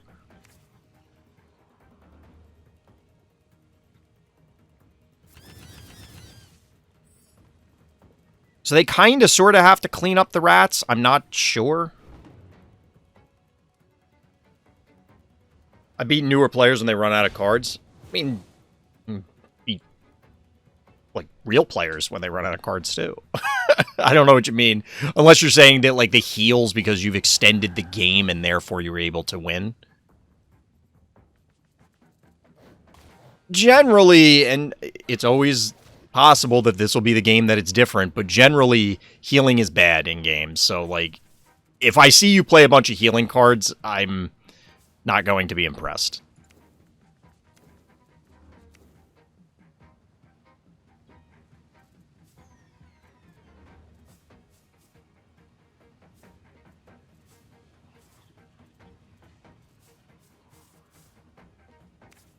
Is this worth?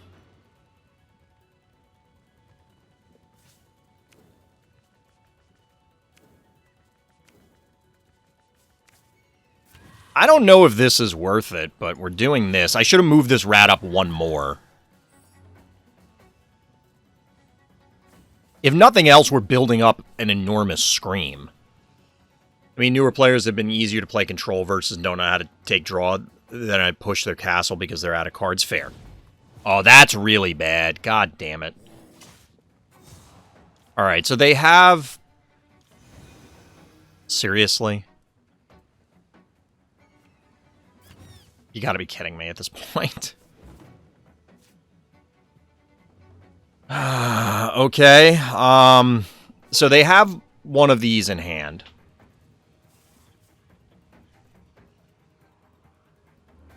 Can we kill this idiot, finally?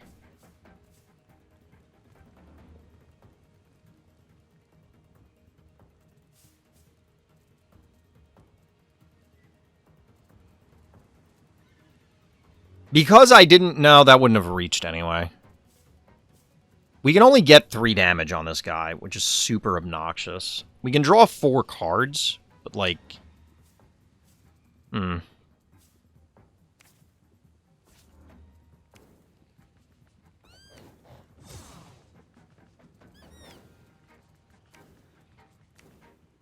So the issue here is they're going to play one of these and they're going to end up in a way better position.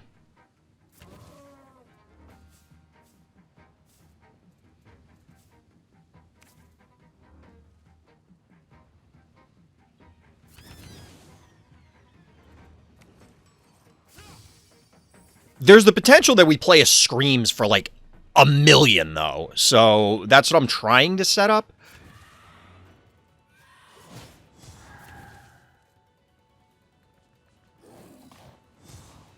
Cost equal to the attack. All right. So now we can... Like, I don't know how we kill this guy without getting annihilated. I guess we copy its stats. So, like, we could play this guy. 1, 2, 3, 4, 5, 6. 1,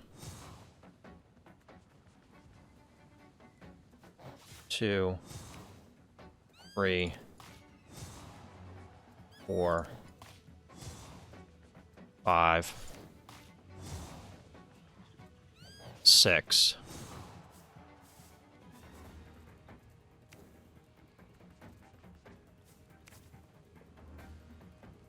No, you copy... you copy the stats. I guess we do this. This doesn't feel great.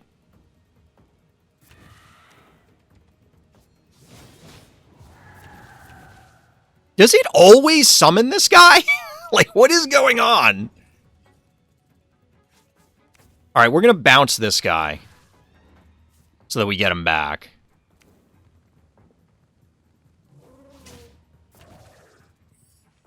Like, that turn wasn't terrible. I don't feel awful about that turn. I forgot they had this guy, but I don't know that it particularly matters. Screams is now at 20, by the way.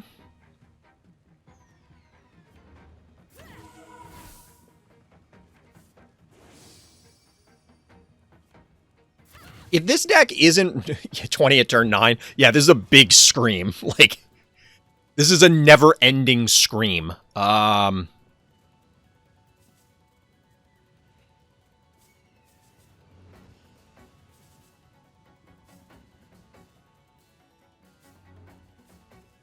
Now imagine if I played Skeletal Squire last turn, lol. We gotta, like, put this here, unfortunately.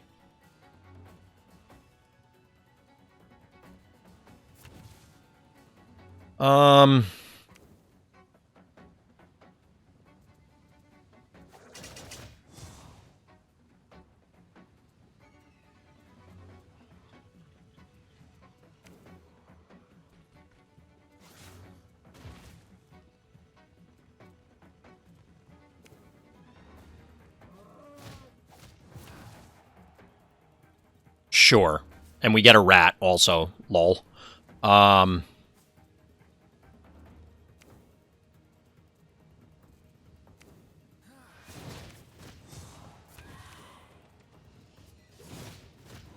That wasn't the original plan for this.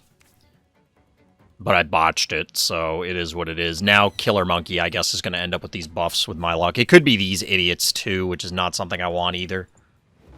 I mean, they have, like, no cards in hand. So we're in a decent position. I mean, this has 28. Oh, my God. You killed all my buildings! You jerk.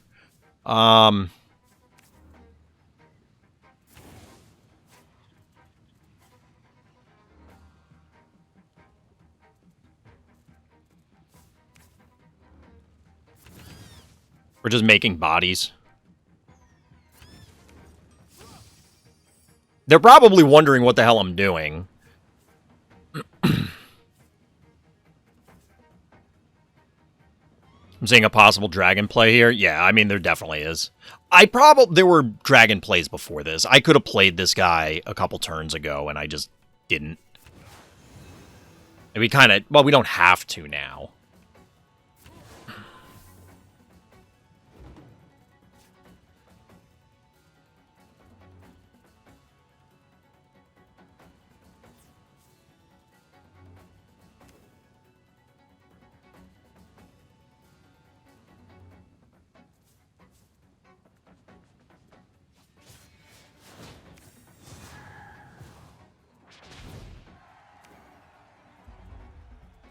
This is less than ideal, but I guess it's fine.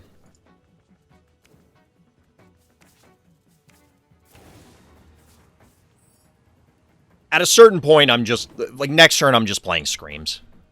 I'll just play Screams and... Like, alright, you can't possibly soak all this damage. Admittedly, they only need 5 other health on the board to not die from the Screams, and then all of a sudden I have no more gas. They also only have 1 card in hand.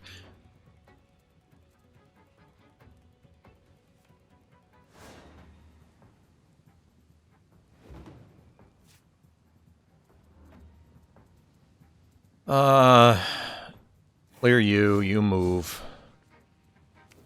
1, 2, 3. You Screams. So is this locked in? Or could, like, if they kill more of my stuff, it's at 32 right now. The way this is worded, it seems like, yeah, it does increase if they kill stuff this turn. Gotta be game? Yeah, it has to be. Yep. GG.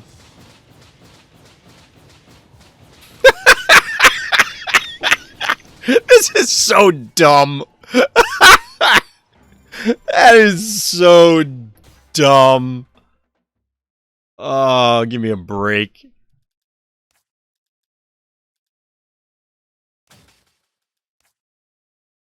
$32-point Scream? Seems alright. Seems alright.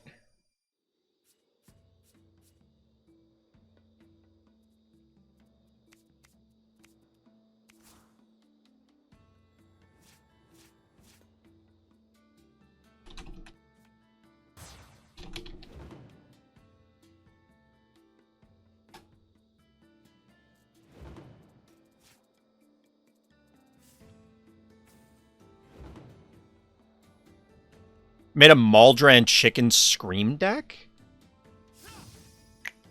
Oh, Maldran, the Warden guy. I was like, what is Maldran?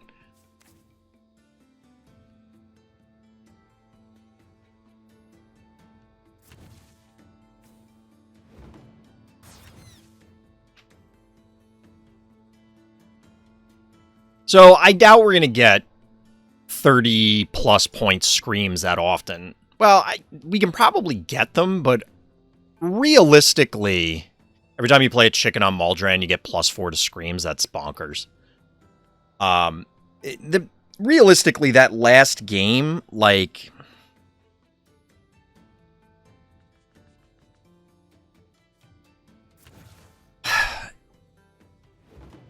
I don't like to, like, crap on people, but, like, that person quite clearly was new to the game, and it was like, am I doing... How do I put this? Like, I don't know if it mattered. I guess is the way to go with it.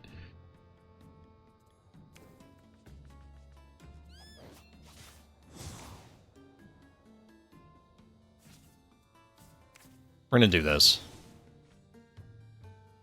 I guess the gorilla would have been fine, the gorilla fighter, because it would have still traded and drawn a card.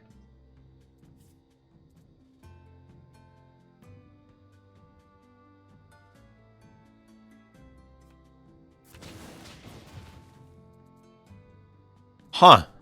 That's interesting. I didn't know that's how that worked.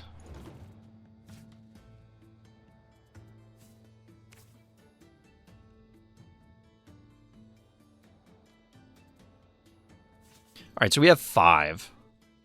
Hypothetically. We could go 1, 2, draw 2 cards. And that's... I guess this is okay. So we do this.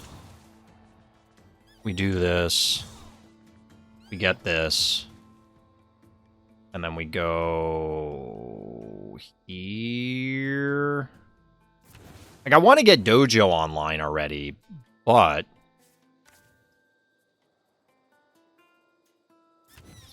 Play this guy. I want to put Dojo online, but I don't feel like I have time. I don't know.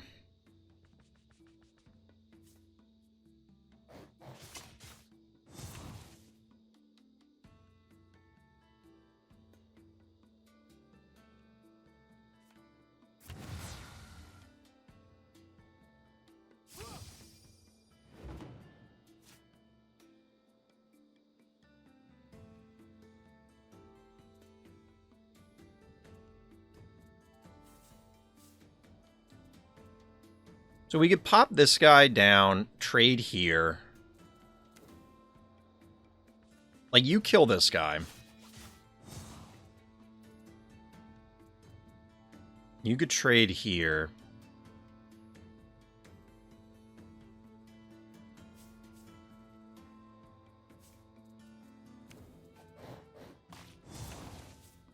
We dojo.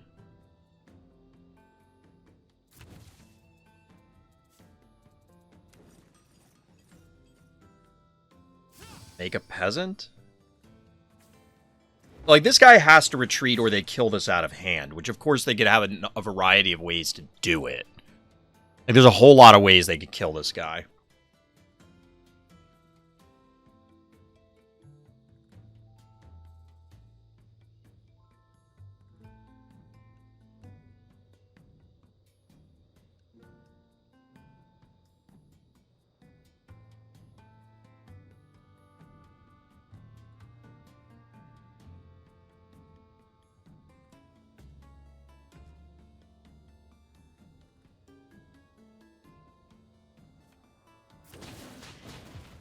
Oh my god, with these manticores. Give me a break. Come on. Sniping my buildings. I mean, they're out of them now, but that's still obnoxious. Alright, so obviously we kill the big dude. We will power out King Kaiju. Hopefully he thunders over here. Got him. Praxis. All right. We're cooking with gas. Sort of.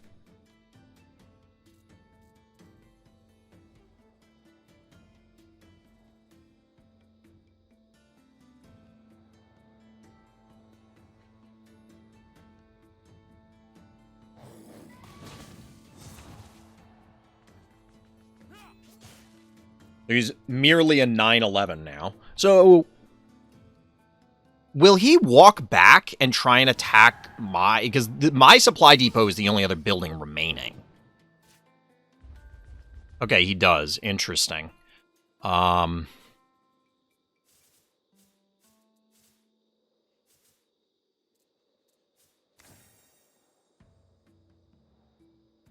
just doing this mostly for the lulz. 1, 2, 3, 4, 5, 6, 7, 8. Turtle Thos, thank you for the follow. Much appreciated. So, like, I don't know if this was actually worth it, but this was just funny to do. They can kind of trivially eliminate this. Like, they just run the zombies. Well, it's... They need... They didn't need to run that peasant in. Okay, they have a drain life. That's why they did it that way. Fair. I was going to say they can run the 2/4 guy in, but that works. All right, King Kaiju is going to be more expensive now. Because womp womp. I mean, we can make him a little cheaper with this, which I think we kind of need to, just to, like, we need bodies at this point.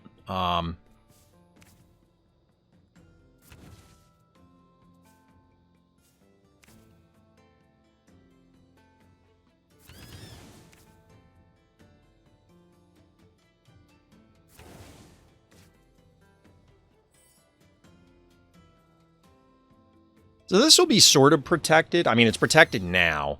Oh, no, it's not, because this guy's not there. Crap. So he's behind this. If I put this back one, this would have been fine. But because I placed it so aggressively, I can't protect it. This might actually work out for me, though, because then they're going to invest time in attacking this instead of, like, eliminating my board, potentially. I mean, they're going to have to clear out the rats in order to do it. That could be very problematic.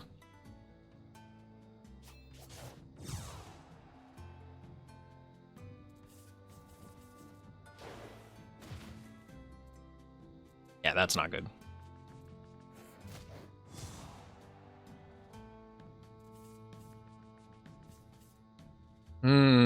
They have 4 cards in hand.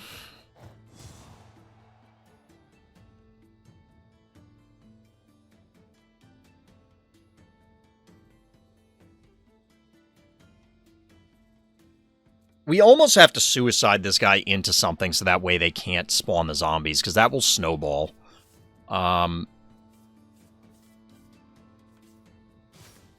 We could hypothetically draw something to replace this. I mean, we get +1/+1 for each other rat. So it'll be 1, 2, 3. But you won't be able to attack. Great.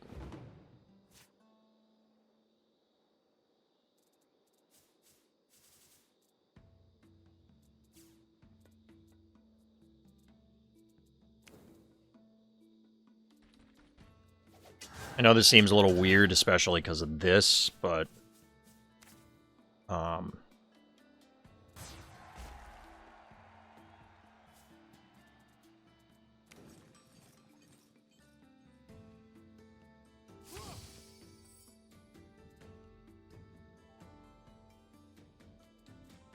Shit. Okay, they're gonna kill Kraxus with this. Damn it, that was stupid. I'm getting tired, chat. I didn't realize what time it was. This will be the last game of the night. I didn't realize how late it was.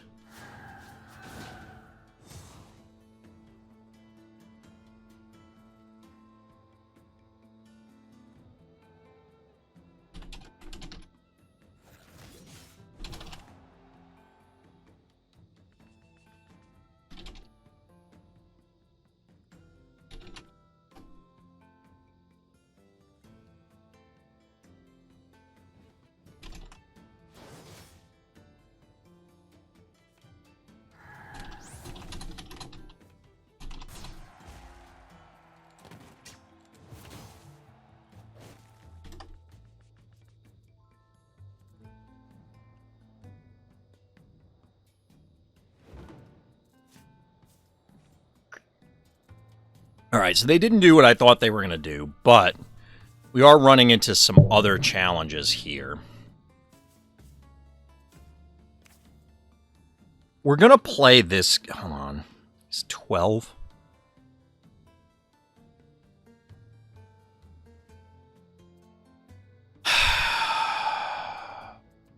They're going to activate either this or Kraxus, and I don't know which is worse. I can't replace their rat, can I? That would be hilarious. Alright, we're going to play this guy. We're going to put him here, and we're going to hope.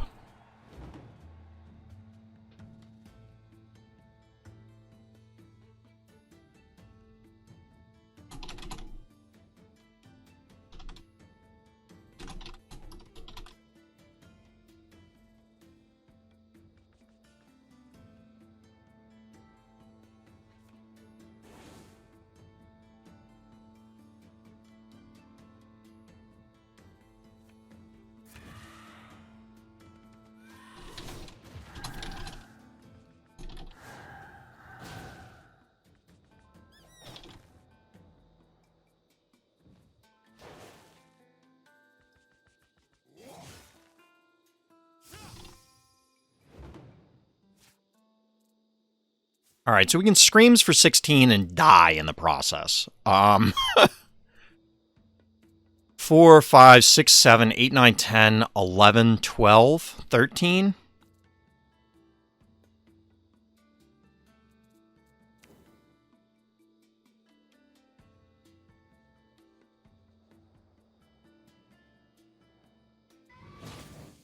Wait, oh, I literally did not see the rat. Oh, no. 4, 5, 6, 7, 8, 9, 10, 11, 12, 13. Damn it. I literally did not see the rat.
Well, I think that's it, chat.